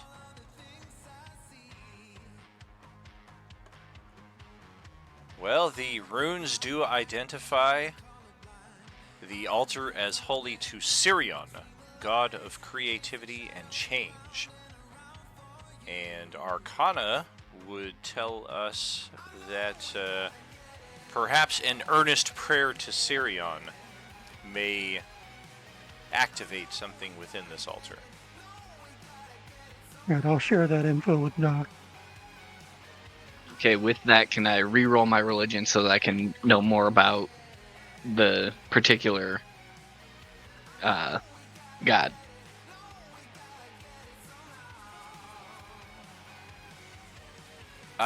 Not to learn anything more particularly about the god, but you are pretty sure that his Arcana check is on the money, and that, yeah, if you are able to perform a holy rite and prayer to Sirion, then it may be of great benefit to your group. All right, I'm gonna go ahead and read through whatever is written on there to see if I can discern what the correct prayer would be. It does mention something about great creativity and great change is only brought about in the fires of sacrifice.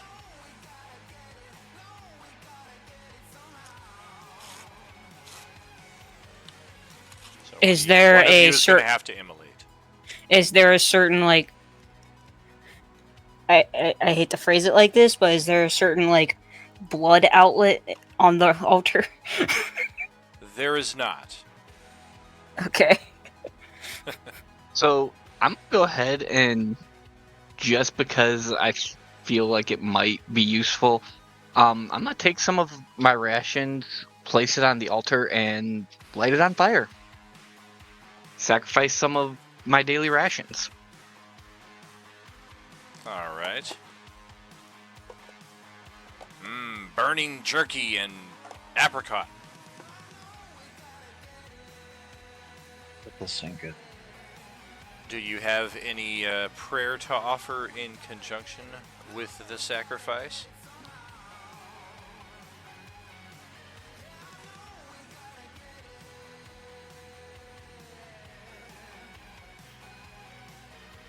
I do, I just have to think of the words. Give me a second, I'm not that quick. Oh, no worries. If you wanted to, you could certainly roll a religion check to simulate that part of it. Just see how... Yeah. That's Mid-pack, okay. yeah. Decent enough. Okay, so after speaking an earnest prayer to Sirion and performing a holy ritual, it causes flames to spring to life within the candle sconces, and a thick red liquid to fill the basin. Arcana checks and religion checks that we already have in place here, we can quickly identify this liquid as a potion of fire breath.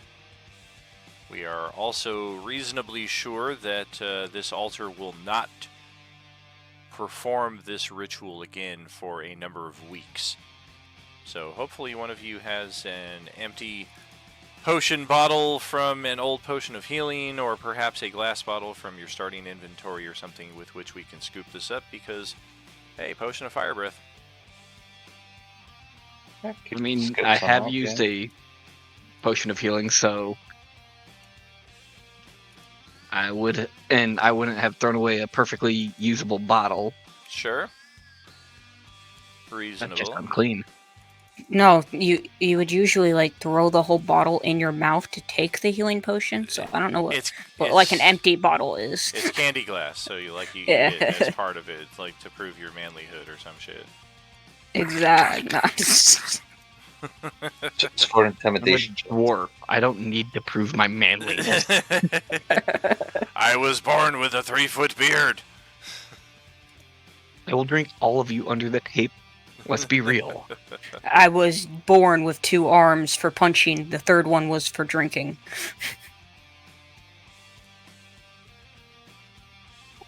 All arms are for stab.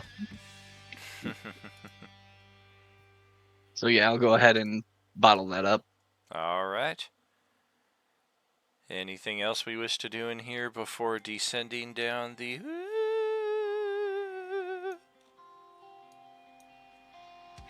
Do I see anything else, whether in this main one or in here, of any out of the ordinary things or some of the sort?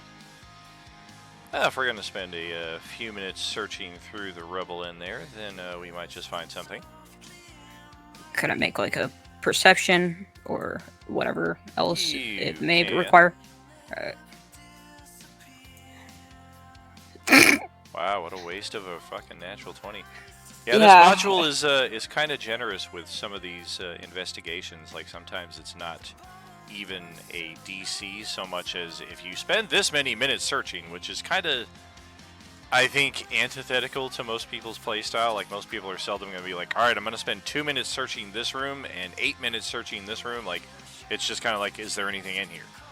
So Well, I'm more of laughing at the fact of that I've already rolled 2 nat 20s this session. right. My fucking luck is so on and off. It's like one session I can't roll above a fucking 10. The next session I roll fucking 4 nat 20s. It's I'm But I'm is your lost. dice luck so bad that Daniel gives your character a feat called "fuck these dice"?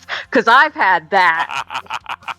I've had a session. I did It wasn't that. for Daniel, but I've had a session that I couldn't, like, legitly could not roll above a fucking 5. There's a reason I bought a dice jail. I'm just saying. Yeah, I still think Grant takes the cake in that respect, although he did get karmic equilibrium a number of months down the line, but there was one session where he rolled 4 natural ones in a row with advantage. So, literally, like, the worst possible thing that he could get. And I forget who did the odds on it, but it was pretty astronomical. And then a few months later, he got 4 natural 20s in a row.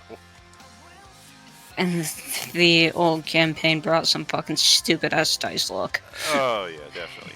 Okay, so inside of the rubble here with the abandoned dormitories, we find some bits of clothing, 2 sets of manacles, and a blue pearl that is worth 150 gold coins. I'll just pick up the pearl and turn around and just look at the group and just say, who has the party's treasure? Me. I'll just toss you the gem. Put that in it. Unmaterializes, Him. takes everything, and then dematerializes back outside of the dungeon. Yes. Hi, you little fox! Super. With the other ones, you said 150. Yeah, 150 GP for the gem. No, you gotta pay me for the gem. This is my this is my mercenary cost. No. 'Cause I'm the tax man. Alright. Anything else that we find of interest in here that we might want to continue exploring?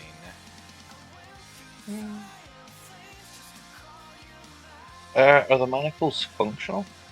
They are. I'll take a set just in case we need to lock someone up. Sure.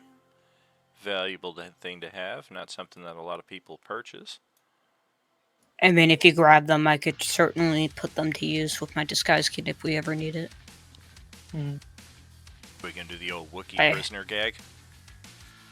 Well, no, I could more or less.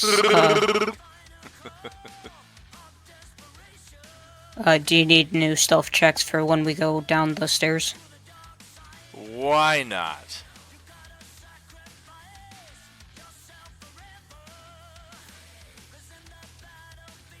Are we gonna try to keep some distance between our stealthy and not so stealthy, or are we going to go down as a group?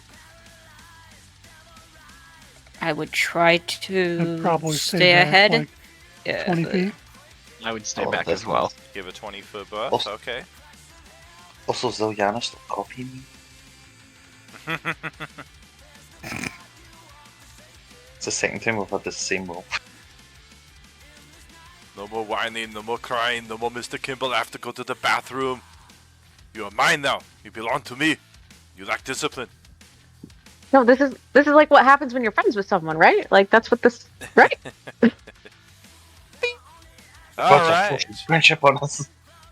So, a brief detour down here where 3 of our characters have descended. Hold your positions. I can't see shit. That's right. The stairs You're blind. descend into a space surrounded by a series of halls and cramped rooms. A thick, rotten smell permeates the air. Digging equipment and crates have been crammed into every corner and alcove. As you enter here, you can see not a whole lot. Our angle of sight here kind of blocked. Let me check something.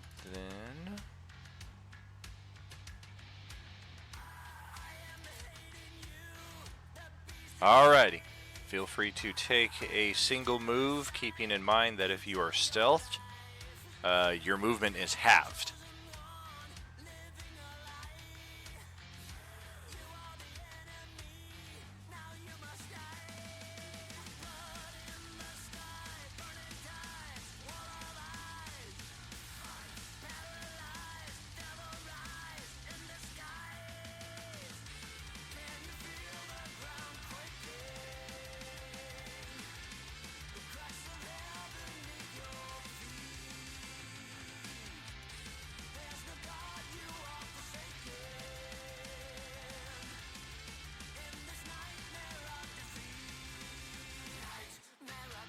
That's as far as I can move on a 1 move.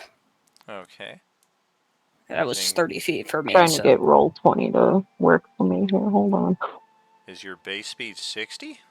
Yeah, I get 15 from the.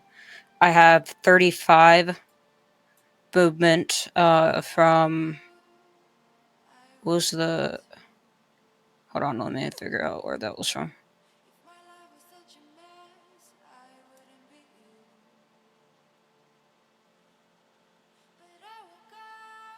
Oh, wait, no, I should have 55. Hold on, never mind. It is not letting me But, drag Zilliana anywhere.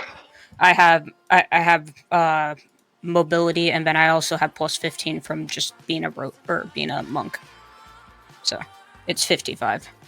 I was thinking 60 because I originally was thinking I was going to be a wood elf, but Gotcha. So your half would be 25 technically, because everything always gets rounded down. I would be back here. No biggie. I missed Like I it. said, I was just missing stepping by 5 feet, but yeah. All good. Is there a reason that I cannot move Zilliana? Yeah, I can't. Unless if you're trying to go north, then yeah, you can't go through the solid walls. No, I was trying to go down. What the heck? Giggity. It won't let me do anything. Oh. Do I have it Do now? you have- Oh, okay, I got it now. Yeah. You're able to go. Very cool. Yeah, no, I do. I think I was just like stuck there again. Okay, and then there's my half movement. Okay. There we go. All right, so you guys step out and kind of stealthily explore the area, which at this point our other 2 characters may begin making their way down. Also, check your stealth rolls here, because the rest of the party ahead is trying to be a little sneaky still, and they haven't run into anything. Wow! All right, Kadar drops his bass drum, his snare drum, and all of his cymbals, and they just go tumbling down the stairs. Even the hi-hats? And the hi-hats as well. Psh, psh, psh. And I just want to double check. This is all Lucky like I'm not dim a lighting bird. down here in the ruin, right? It is pitch black. Okay, cool. Yeah, the only lights you guys have is what you brought with you. So, as I am understanding, Lance is carrying some form of light. Otherwise, everybody else has dark vision. All right, nobody's protesting, so I'll take that as No, a yes. I don't have dark vision. Oh, you do not have. Oh, that's right. Kadar did not have dark vision, so you also have brought a source of light with you. And did not roll the greatest on a stealth check, so let me just check Does- something. Does Doc have dark vision? He's a dwarf, he do. better. Oh, okay. I know he was a dwarf. Okay. How do you Dwarves not do know have this dark is vision. a dwarf? Come on. That looks like an owl wing to me. I know you said player's handbook, but that looks like an owl wing to me. Come on now. All Not right. P.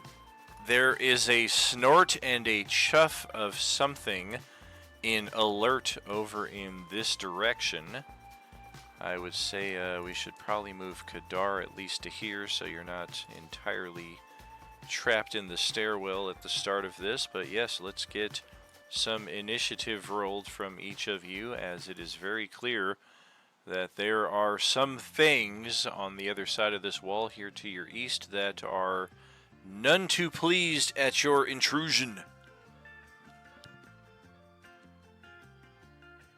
Wow, look at those initiative rolls. Holy moly. Again, I'm used to getting 20 plus on my initiative rolls. I think so. Well, I got a 6 on my initiative roll, so I did beat some of you, but I beat one of you, and then the rest of you got the edge over my initiative here.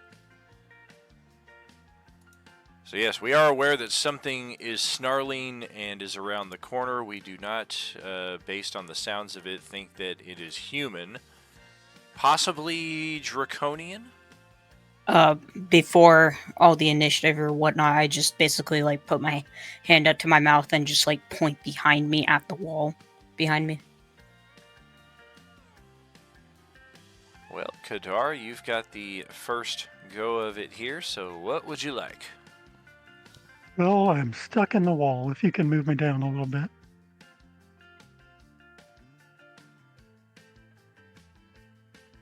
You were trying to suffocate him in the wall, were you? There we go. I am actually, if everybody's okay with it, going to use an action to use the drift globe and cast light.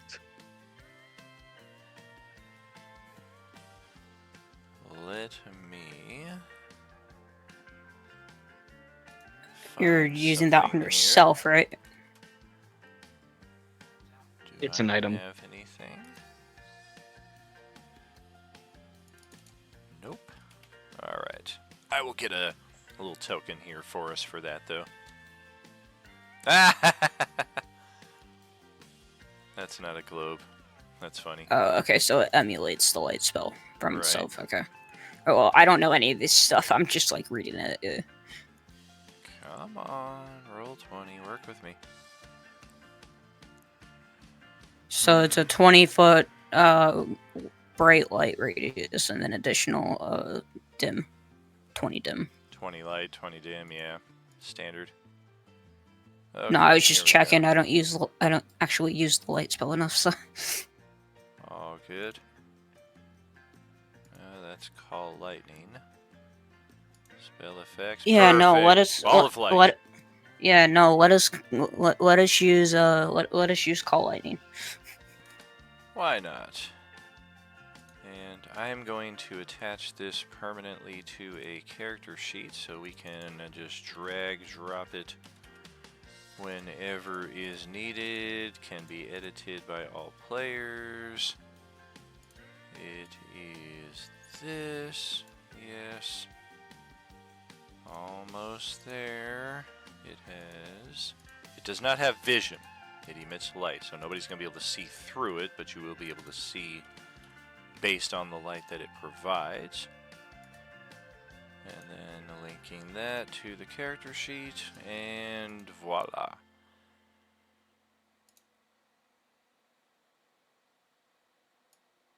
I'll just drop that above the I Love Gold handout.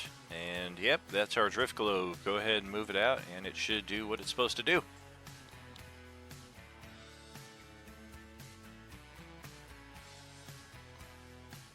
Right, so there's that. And I will move around to the north.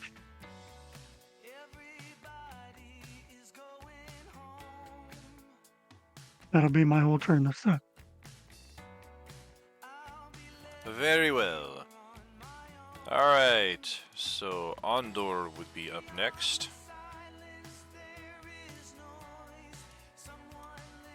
I will continue stealthing for the moment, and I will immediately not stealth. What the fuck is... Okay, 1 second here.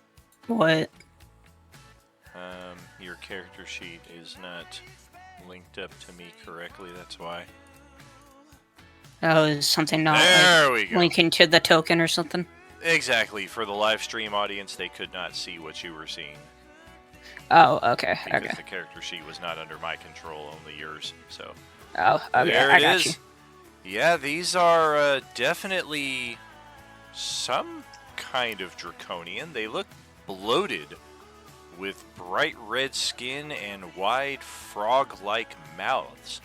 And you've actually never encountered draconians before, so you might just come to think this is what they look like normally. This token is, of course, the standard Capac draconian, so it's not representing this Yeah. mutated version that we're seeing here, but descriptive bits there additional. Damn it, I missed the part of the campaigns where all I could do was fucking slash and kill fucking kobolds. Alright, I'm gonna walk up here, and I'm gonna start fucking trying to slash into this guy. Alright. We will take a short sword attack on him. Well, that's not getting through.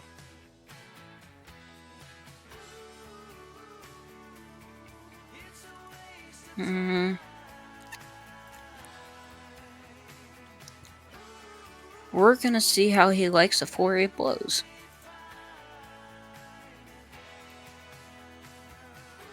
Well, I liked your first attack better. Ow and ow will leave the hit point bar right about there.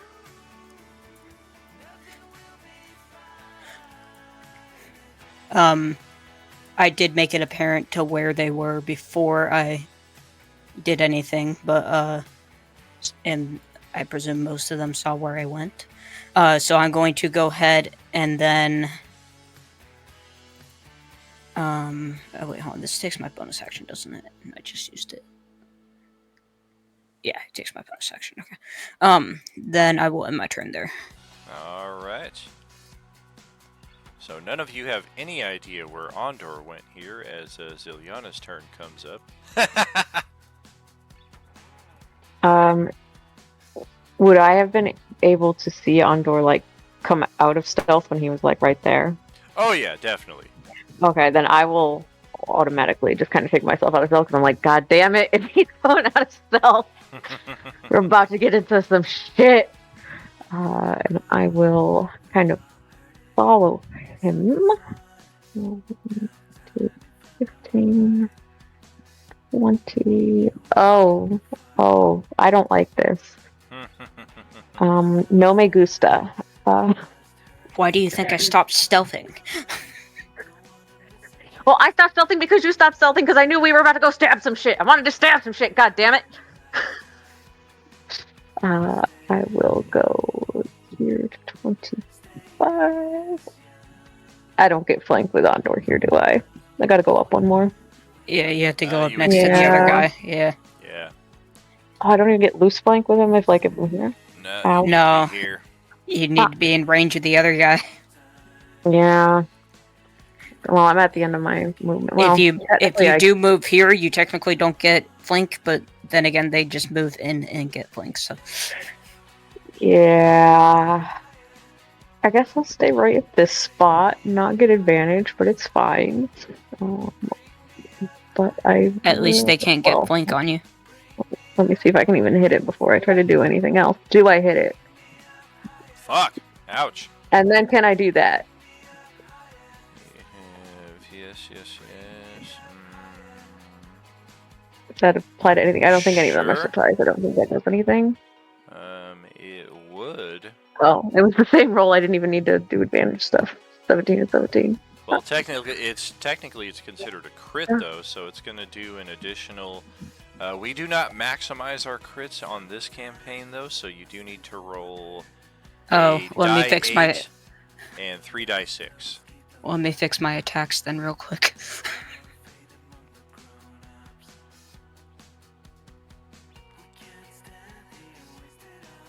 Yeah, you might just finish this thing off. Well, shit, not if you roll low on the 3 die 6, you won't. Fuck! Alright then. So that's going to... Oh! Oh, so close. Almost got it.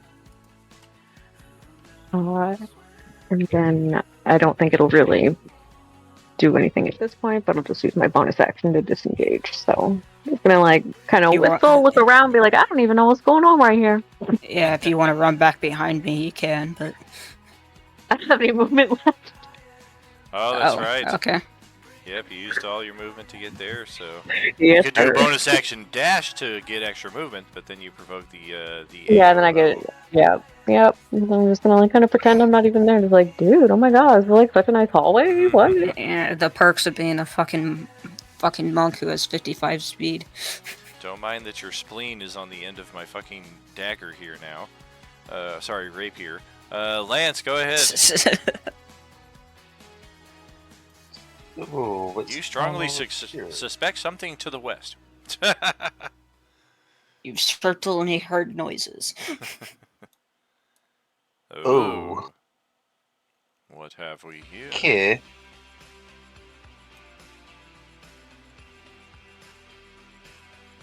I can move through Zillion. You can move through ally spaces. It does count as difficult terrain. So 1 extra space of movement. Yeah, I'll need to bonus action move, double Sure. move anyway, but I'll move to this side. Don't trip on my sword. Oh my god, that'd be like so bad. I'm doing a protect.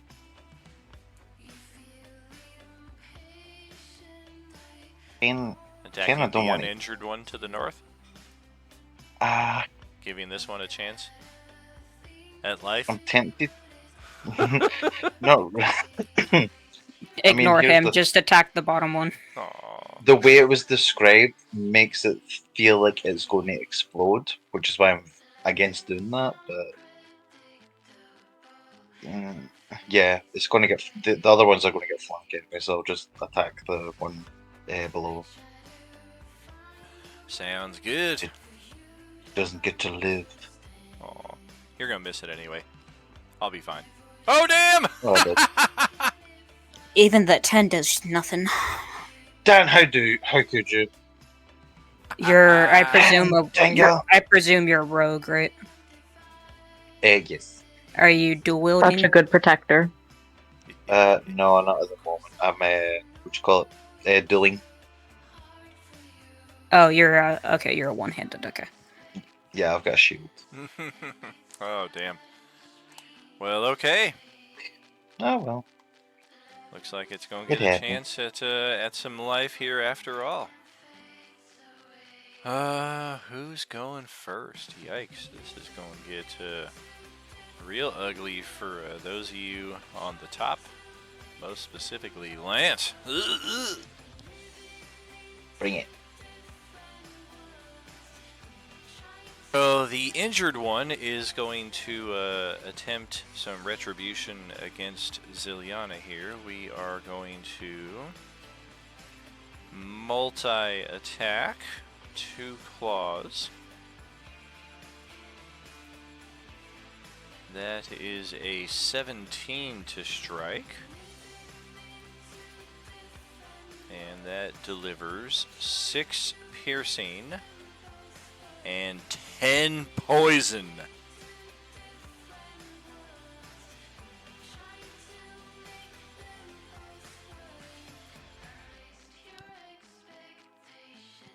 Alright. I'm feeling like I want to use my uncanny dodge to have. Oh yeah, that'll reduce that to a cool 8 instead of 16. Nice.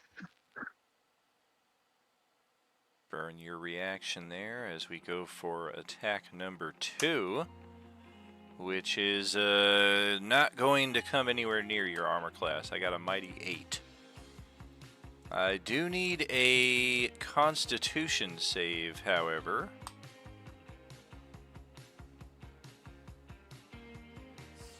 Okay. Yeah, something about that poison on this thing's claws did not feel pleasant. And if any of you are peeking at the specific effect here behind the GM screen on the live stream, oh my god! Alright, Oh, so it's one of these things. Okay, I don't the like you. next one is gonna step up. And yes, at the direction of our most injured friend here, we will try to press the advantage on Ziliana. What advantage? Well, we hit her once. Oh, advantage. 5, Okay. 10, 20, 25, He's going for like karmic advantage. 30. Oh, I thought he just meant like Yeah. he got advantage on the attack somehow. I'm like, No. what? We could get a flank, but we are going to provoke 2 attacks of opportunity if we do that. So this one is eager for some fight, but not so eager that we're going to squeeze through and then get stabbed to death on our way over to this space over here. Okay. Yeah, you don't want me making fucking unarmored attacks on your ass. No, I get stunned.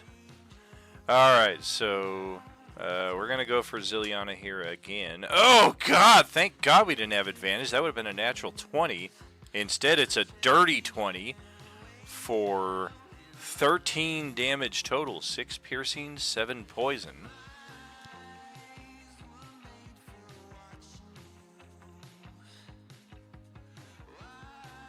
And the second of its attacks is against a 9 armor class. We do need another con save, though. And you are good again. Dice are with you on that.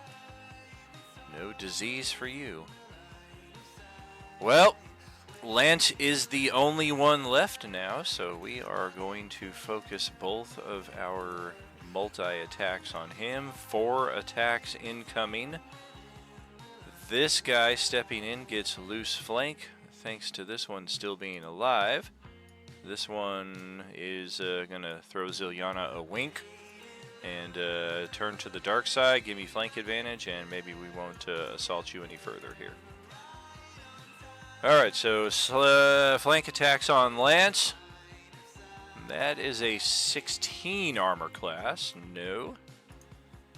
Flank attack number 2 is again a 16 armor class. And then no flanks. That's a 23 armor class. That hits. That is 6 piercing and 10 poison. 16 total.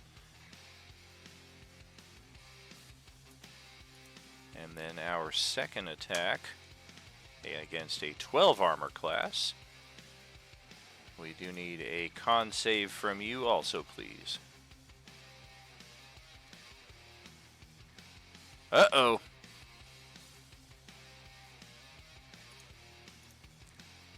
I don't think there's anything I can do, so. Yeah, that's not good. Put a poison there on you. And okay, that will be it for the baddies. We'll pass it over to Doc's turn here. Alright, everyone ran that way, so I'm gonna run that way. And Well, how about that?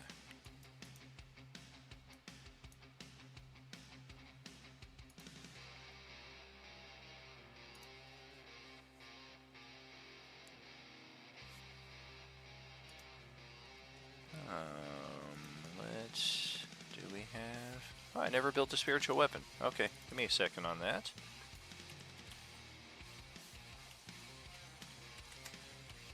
Like the drift globe, I'll just craft one of these permanently so you can drag and drop it right onto the map for future necessity. 14 Beautiful. is going to miss my AC by 1. My AC is 15. alright. Da-da-da-da.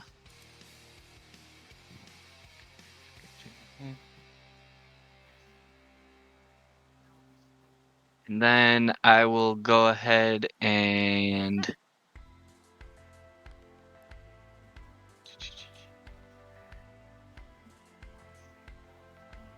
Do you have a preference on type of spiritual weapon? I have a few different options. I like maces for this guy. Okay, I think I have something for that. Yep.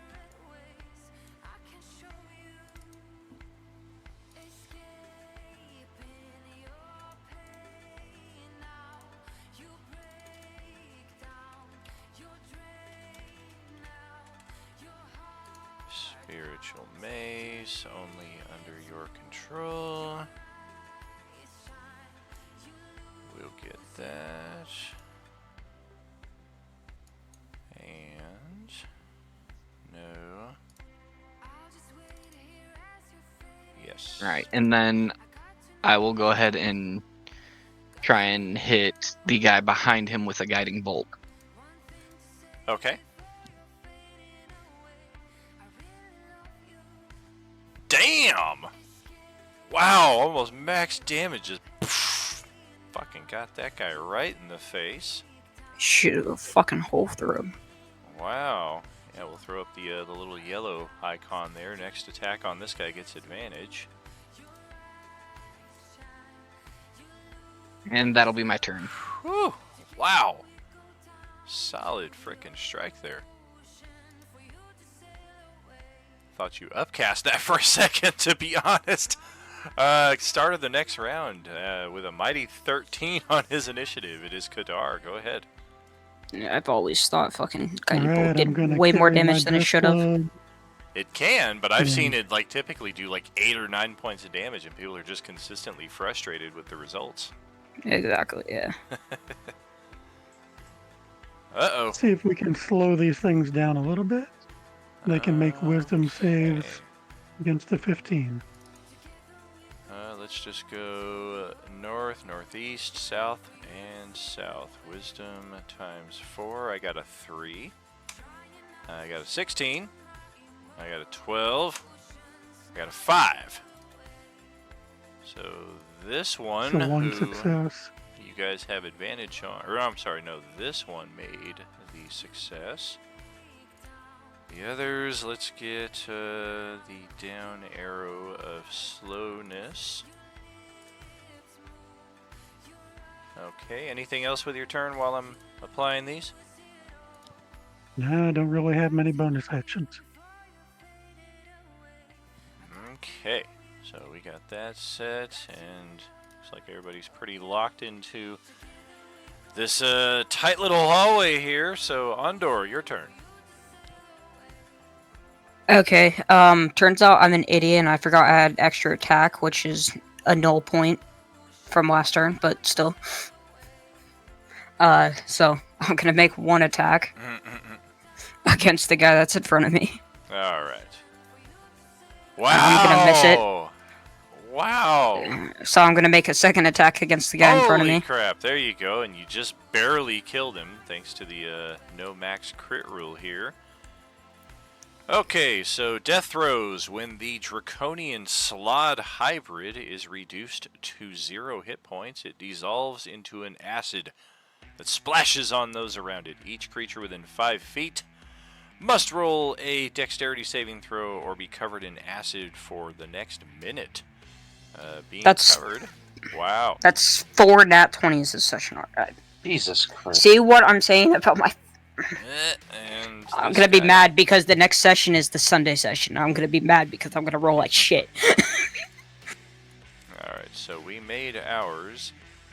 Looks like Lance failed his, and what I would use for acid, we're already using for poison, so now what do? We'll use this one. And Katie failed her save by 1. DC is 12. And for uniformity, we'll use the same acid damage there. The effect is at the start of each of your turns, you take 2d6 acid damage. You can use your action to scrape or wash the acid off yourself or another creature. That is going to be 1 down, 3 to go. I will go ahead and take a step forward, and I will go ahead and Foria blows this idiot. Okay. I'm wasting a lot of these already, but it seems fitting. Ow! That first one, 20. Dirty 20. Ouch. Dirty 20, no, not 20, because of Oh, the, because you got the fucking... Yeah. Ouch. Well, now, instead of 7 hit points left, I have 2 hit points left. and now he's gonna die. And, yep, we're going to need deck saves again from the same... Well, I don't think this will stack. Yeah, it doesn't seem like a thing that'll stack, so really just Rick. Wow. Yeah, I could have called that. What is going on? I believe that's 6. All right. Anything else? That's my turn. Okay. And Katie is going to suffer... Well, if I'm going to fat finger it like that, you're all going to die very fucking quickly. 8 points of acid damage instead of 40. I was about to contest. I'm like, Wow, it does that much damage? Fucking hell, Daniel. Alright, and you may use your action to scrape it off, or just brave through it, and... I don't know, you can't really go anywhere. You can squeeze into a space I'm with an gonna ally use who's my at a action to disadvantage. scrape that off of me. I can't keep doing this. There you go. Alright. Let's use my action to scrape it off. Alright, we'll get that out of there. And I think that's all. Well, just in case, actually, I am going to this one. Use my bonus action to do steady aim and give myself advantage on my next attack if we get there.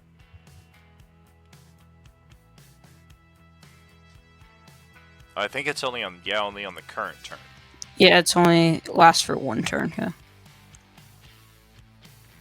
Okay.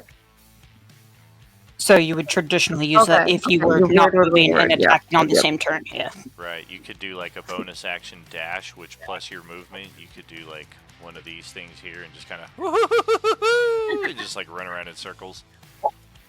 And then end up back I got it off me. Woo!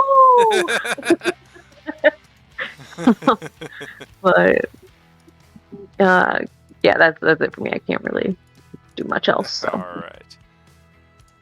Looks like Lance is going to take 9 points of acid damage at the start of his turn. And then we got a slow one on the northwest and a unaffected on the northeast there. My rolls have been pretty bad, so I'm going to go hit the one with the slow.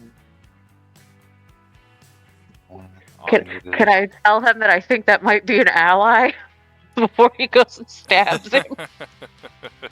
Oh, because he was winking at you? Well, because I think did he not give Ondor advantage on killing that one that he's, I guess, standing on the body of right now? No, he didn't. It was because the guiding bolt was Yeah, it making was that guy glow. I don't know. Yeah.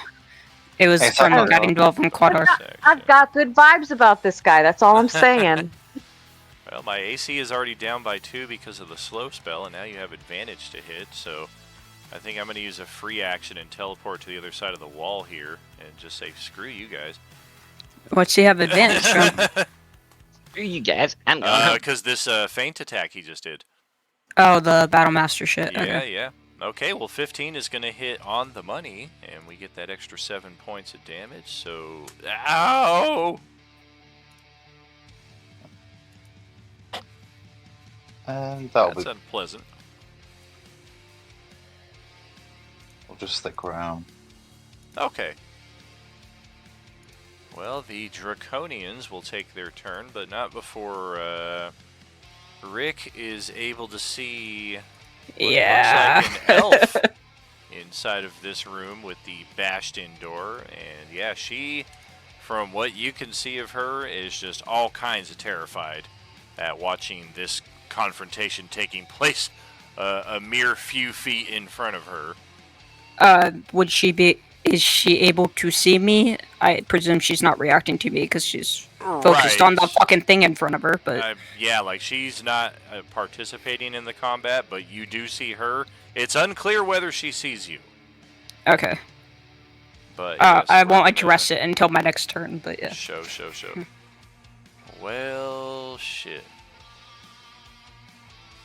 Yeah, we're gonna focus fire here on the guy that we've got already halfway down. So here comes a lot of attacks over in Lance's direction.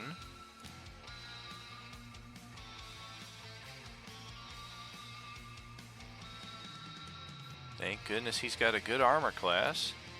Oh, first attack, nothing doing. Second attack is a pair of 22s.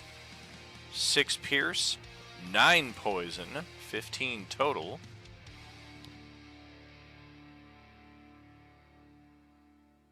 And then the slowed one only gets 1 attack. Claw attack is... Ooh, close but not quite. I will report. Gotcha. The one that hit or the one that missed? I guess they both missed. The one that's injured that missed. Okay, the slowed one here. So yeah, you get a... Because yeah, it's got the slow here, so better chance of hitting. Go right ahead.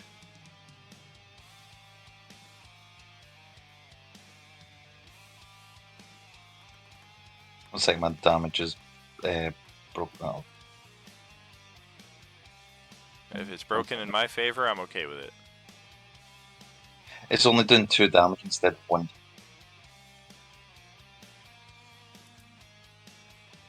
I don't know what that means. It's like under damage instead of rolling 1d8, it just does 2 damage plus dex plus 2. There we go, I fixed it. Ah, very good. Oh, jeez! Ah! I hate. Now, 15, 19, 26 points of damage. This thing has 25 hit points. So you killed it by 1, and what do you say, Rick? Another natural 20 on a dexterity save? You got it. Oh, Not natural quite. 20, but above 20. Well, you still beat it by 10. Alright, so... Well, that sucks. That happened on my turn. Alright, okay, it's over to Doc's turn now. Alright, I'm gonna go ahead and move my weapon up above this one. I don't have control over it. Well, that's ridiculous. How about this one? Aha! There we go.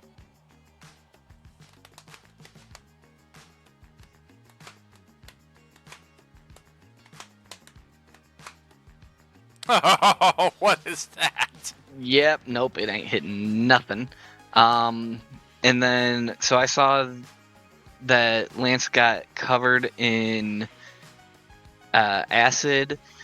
So I actually want to try something here with Create Destroy Water. I can basically create a 30-foot cube of just rainfall over top of them. Just completely wash all you're of it using away. your action, which I would say specifies the terms, and you're being extra creative with it, and he's going to be completely drenched, so that's just win-win-win. I don't know if that last part is when.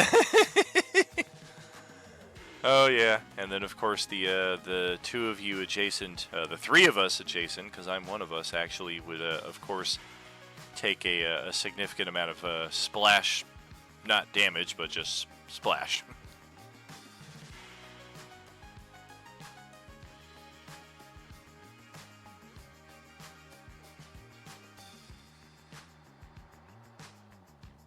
Holy crap! Somebody's about to get absolutely destroyed here.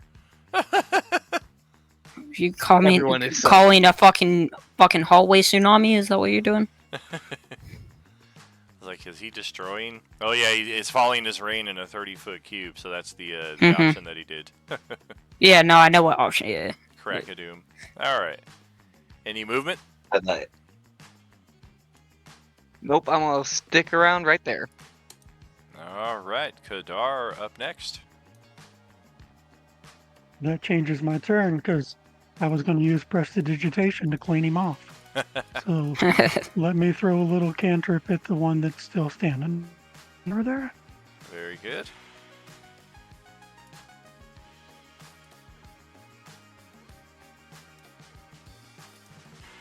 I think 15 hits. Ooh, on the money. So a little 4 necrotic. We'll take that. Not going to move. Okay. So Ondor up next. Before I take my turn, I'm in Elven. I'm gonna like, as I'm walking past here, I'm gonna say, "Are you okay in there?" She responds quickly, "Please kill it! Help!" I'm just gonna look back to the rest of the group as I pull out my short sword and step up here. There's an elven woman in there. We should try to get rid of this quickly. There's another elf in there as well. And now that you're getting a better look at them, the tokens do not accurately represent, but they are sea elves. Dimmer nesting. Oh, okay. Then I'll mention that there are elves in there. We should make haste in killing this. As I'll take 2 slashes into this guy. The 15 hits, I presume, right? I mean, it's barely worth the effort for me to tick off 1 point of damage, but okay. Just fucking do it. You know what? Just for that. Just for that. 1 damage, bro? Come on. No, just What is that? for that. Your ass. Fucking give me the save. would it I'm gonna make it would anyway. would it not be 1 plus dex? Huh? Maybe he Is doesn't it have not a plus dex the- mod, I don't know. Does the Dex mod not have it fucking set out correctly? I hate when it doesn't set. Oh, because it's plussing my strength, that's why. A It's mighty plussing my five, strength for the attack roll and the fucking. Can I re-roll those? Those were adding my strength. Or can I just tell you my strength or my Dex modifier? Yeah, I'll take on the extra damage. Okay, so it was my Dex modifier is +4, so it would be 5 damage. And technically, that second one would hit because it's a +7 and not a +3. Would you count that for me? Okay, gotcha. Okay, so that would be 5 and 6 damage. Sure. Okay. And then failed the save versus the stun. Okay, so it's stunned. And then I will go ahead and make a bonus action punching attack at him with my come on! unarmed. Dude, you invited the fucking monk to the party. Of course I'm gonna do this shit. Said you could play a monkey, not a monk. And then just... hold on, I already used my bonus action. Never mind, shit. I'm planning like 4 steps ahead. That's the end of my turn. Alright. Well, Katie, it's over to you. You gotta climb over some corpses here to get at the stunned survivor, but that's all that's left. Well, you know that's what I'm gonna do. Yes, I'm indeed. gonna come over here and stab this motherfucker. What? This is gonna be the one I miss. Watch this. Watch this. Watch it. You need double natural ones if that's gonna happen. Well, Okay. or just a 12 like that. Yeah. That's not gonna do you any favors. Even stunned, somehow you miss. Yeah. I mean, I told you I was going to. I warned you. He just kind of warbles over here briefly, and then over here, and then back into position after your attack misses. Well, that's like all I can do. So, Lance, Godspeed. All right, Lance, your turn. With a loose That's so flank young. against a stunned opponent,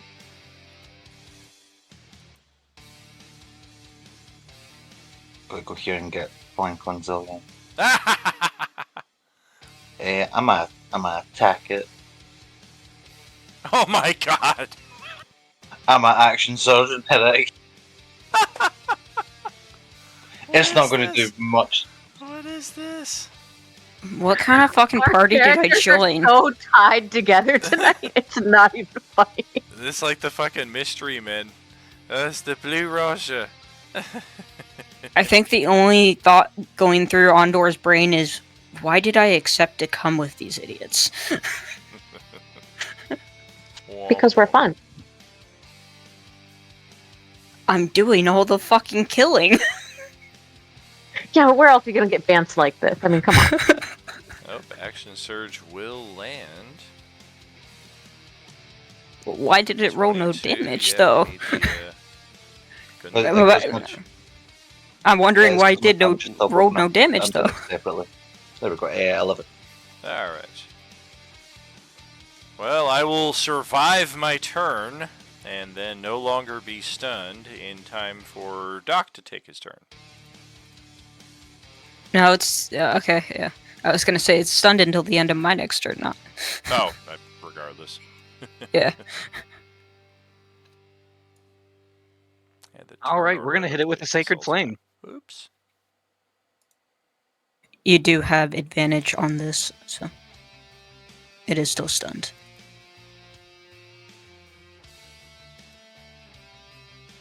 Holy crap. Let me just see. It needs here. to make a dex save. Oh, right. I forgot Sacred Flame was saving throw, not attack roll. Conditions, stunned. Automatically fails dexterity saving throws because I was like, wow, I rolled Yeah. a 20 dirty Yeah. on my saving No. throw. Dexterity and strength throws are Yes. automatically failed and Alright. paralyzed. So once again, splash here, and we're going to need a save from all three of you who are adjacent to it. Good, good. Dope!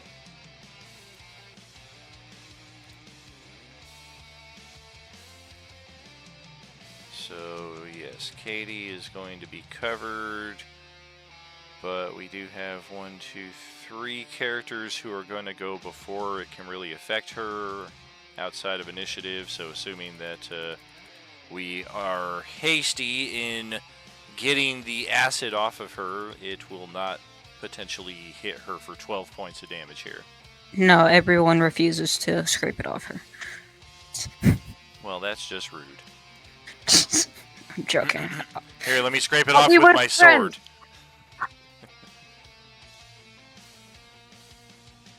I'll walk into here. Are you okay? Both of you? This character right here responds in a whisper.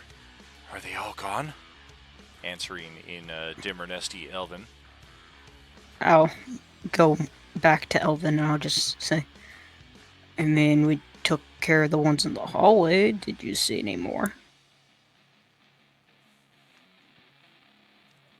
I think that may be all of them. Thank you for your assistance. I am called Yurkol. She is known as Roan. And for those of you who were in the party last session for the assistance in the shrine for the elves, Yurkol was the name of their head acolyte who was taken away by Draconians some number of weeks ago, and they assumed that she was just dead. But by the same token, you guys received word from one of the Dimmernesty scouts that the prisoners had been taken to a tower in a completely different location. If you guys remember the new icon that you guys got on your regional map earlier today. So It's one of the shape-shifting draconians that gave us that information. oh, could be, or perhaps these are both shape-shifting draconians. These ones are. Or you just got bad information, or any number of possible things. All of you would already know without seeing that they are sea elves. I did mention they were sea elves. So Yeah. Does Doc recognize that Lance is poisoned? I mean, I saw him get hit. I don't know other than that, though. There is no obvious effect at this precise moment. But Yurkol does continue to say that we've been held captive here for months now, it seems. And poor Roan has suffered an ailment I do not know how to treat.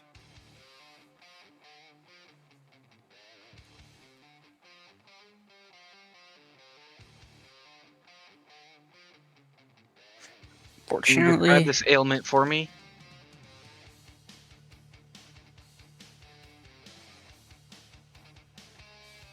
It is... Oh... She has reported feeling unusual for the last few days, but in the last day itself has grown increasingly ill, as if perhaps she has eaten something that was disagreeable. Okay, so I would attempt to see if she has, like, I'd try and figure out if she's been poisoned, and if so, I would cast either Lesser Restoration or Protection from Poison, both of which would take care of any sort of poison in her. You can try an Arcana or Medicine check to see what you're able to diagnose. am I able to do it while I'm standing next to him as well, or? It would just be doubling up on a success at this point. Okay, around then. So she is definitely infected by a dangerous parasite that will kill her very soon. Although you do suspect, yes, a lesser restoration spell or similar magic will heal her. Then I will do so. Well, that is fantastic.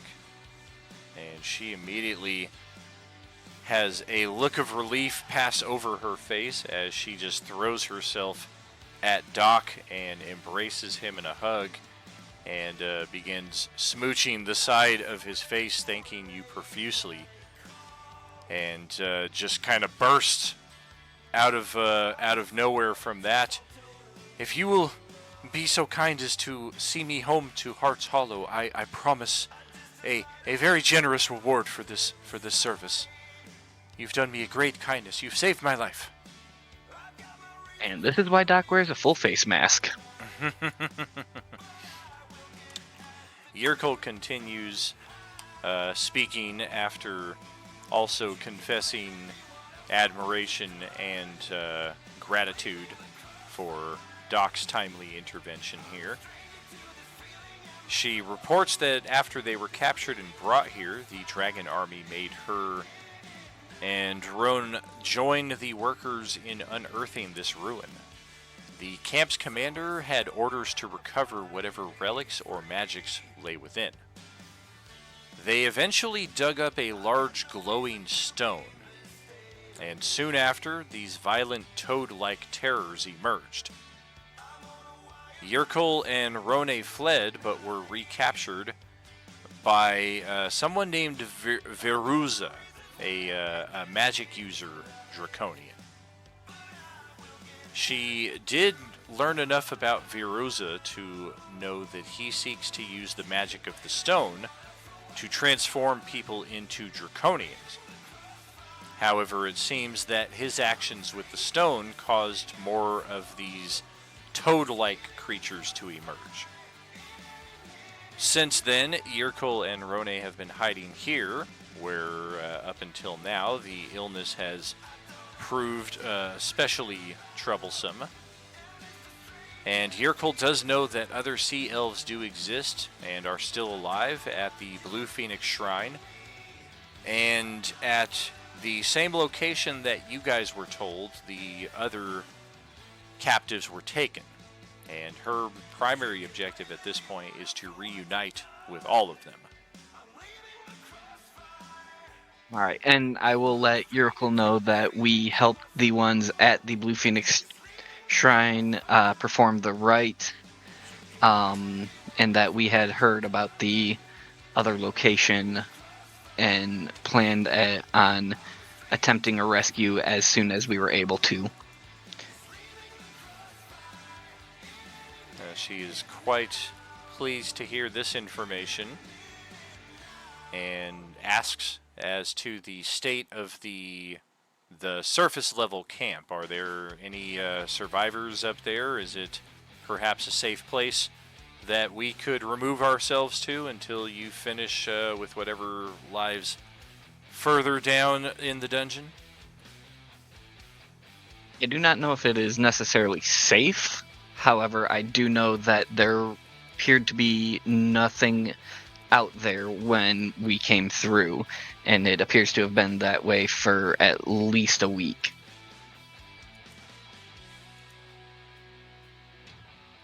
Do you think we should take our chances here or up there? What do you think would serve us better? This is your call right here, by the way.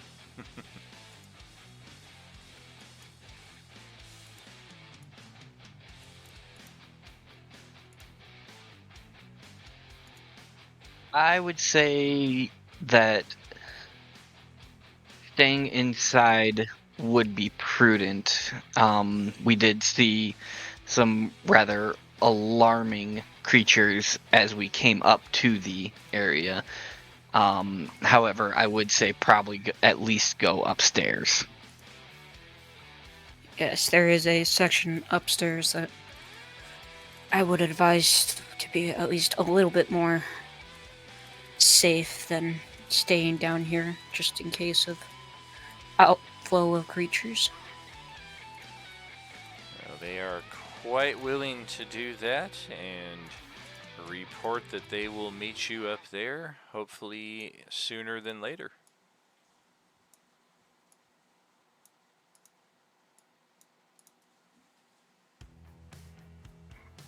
Alright, so I guess we find our way forward.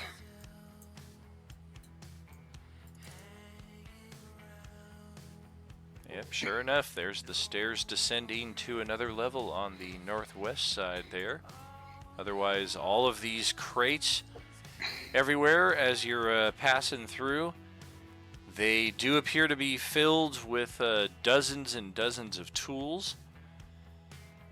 There may be some useful items in there in that respect if you find yourself lacking or want to spend the time searching through all of this stuff. Would I be able to find any, like, thieves' tools or forgery kits in those type of areas, or not? Well, I will assume that we're going to spend some time then. Of Yeah, I would primary... Alright. Of primary use, we do find 3 bullseye lanterns, 6 flasks of oil, 100 feet of hempen rope, 4 vials of acid, and 3 sets of mason's tools. I would take the oil and the acid. Could I split that acid with you, possibly? Sure. You couldn't handle that shit on strong acid, man. Trust me, no. How many vials was it, again, total? The acid, there were 4 total, and oil, there were Okay. 6. So then split 2 and 2 then? Fine with So- that?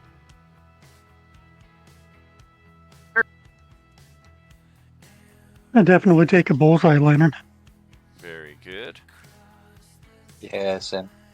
Gonna need some of those flasks of oil for the lanterns, I do believe. We could split them. Could I'll go ahead and give the oil to them then. Okay. So bullseye lantern, 3 flasks of oil for each of those. Otherwise, that would appear to be everything of use on this level.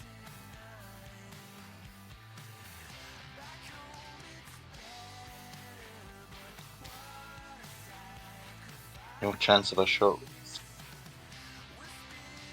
I mean, we could, but that's a choice of rather waiting for the creatures to notice that we're here or not. But Yeah, we do know that there are other things in the dungeon here ahead, so measure that accordingly.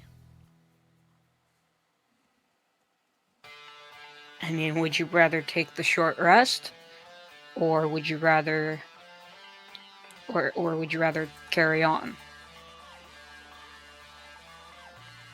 I mean, I'm sitting on 16 health and don't have superiority die or action sword.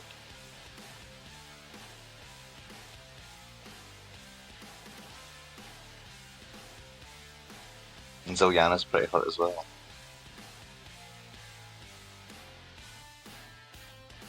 We can take a little extra time and I can heal us some. I mean, like a couple of minutes, or what do you mean by that? Oh, 10 prayer minutes. healing. Yeah, 10 minutes. Sure. Oh, okay. Well, that's still Alright, well, if you're doing that while everybody's searching, we can kind of knock that out in the same Yeah, 10-minute that's- span. Yeah, Any 10 longer minutes than isn't that, that long. I'm going to start in rolling those some terms, dice. No, I'm not. No.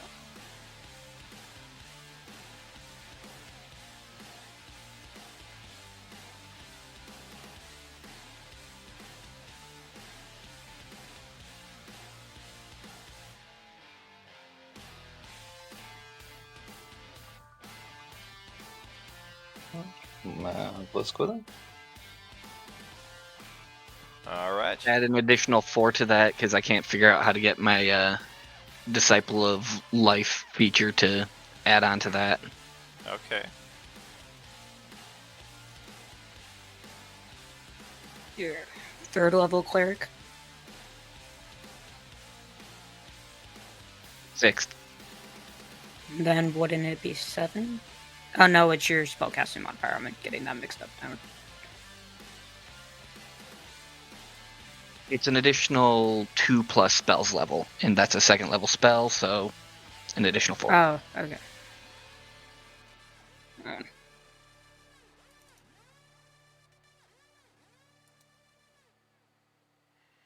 You can Alright. very clearly tell what classes I do and don't play a lot. So. So how are we going to try to approach this next level? We don't have the winding spiral staircase, just a straight one that seems to descend for, man, it's got to be like 30 or 40 feet. You guys want me to go down there first and stealth? I'm more than willing to do it, but Go ahead. I'm gonna stay at the back. You've got the lucky hand or the hot dice. alright, I'll go into stealth and go down the stairway.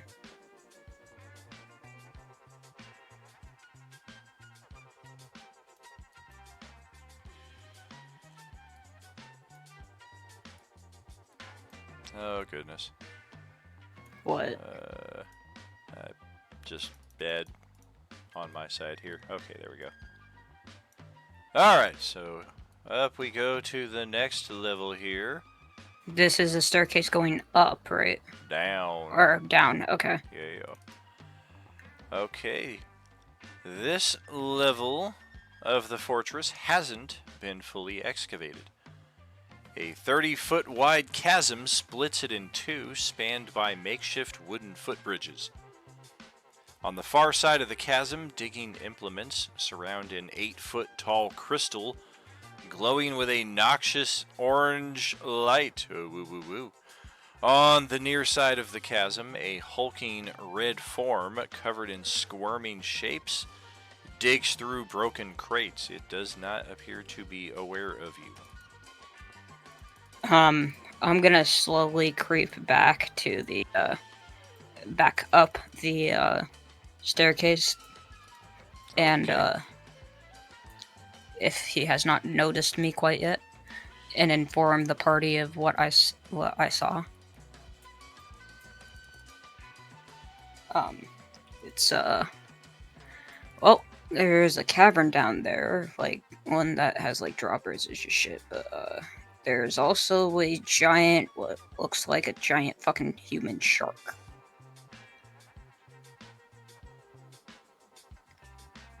Oh, red one had that.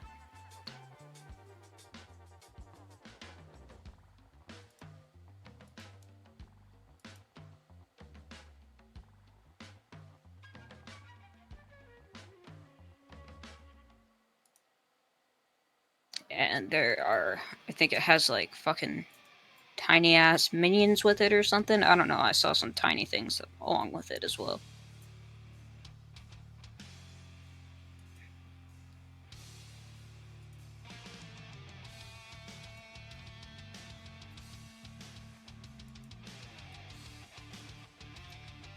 Well, I think we'll leave the strategizing for how we want to approach this for next time around. We only got a few minutes left in tonight's session, so we'll see just what our party makeup looks like next time around and address the slod and the slod tadpole issue at that time. No initiative. Oh, this table has that that luxury. You guys don't ever have to track initiative because you don't share this table with any of our other gaming groups here. But yes, we'll send this back to our regional map where we have investigated most of the locations we have access to so far. We still have E and I further ahead. In addition to, I don't know, if there's an I, you got to presume there's an F and a G and an H there somewhere. Oh, I thought you were gonna say a Y. There might be that many of them as well, but we'll see just what's going on with that 2 weeks from now.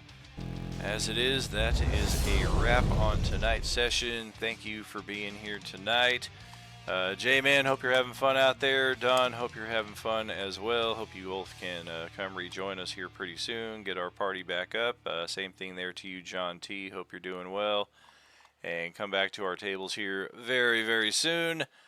And our next table will be Sunday morning.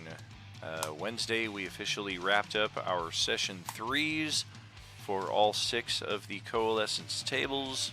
Sunday morning, we will kick off the session 4s as we are now about halfway through chapter 4 of the Coalescence. So we'll see just what we have to uncover with the 6 adventures to come over the next 2 weeks. Thank you, friends, for being here tonight. Thanks for tuning in on all our streaming platforms. Check us out on Facebook for the most recent updates and probably our most active platform, the Facebook page. Wishing you all a great weekend ahead. It is always an honor and a joy to share these tables with you. And as always, there is no RU without you here. Have a good night, friends. We'll catch you next time around. Good night. Good session. Yeah. Have a great weekend, man. Glad to be a part of the session. So. Good to have you. Yeah.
aside.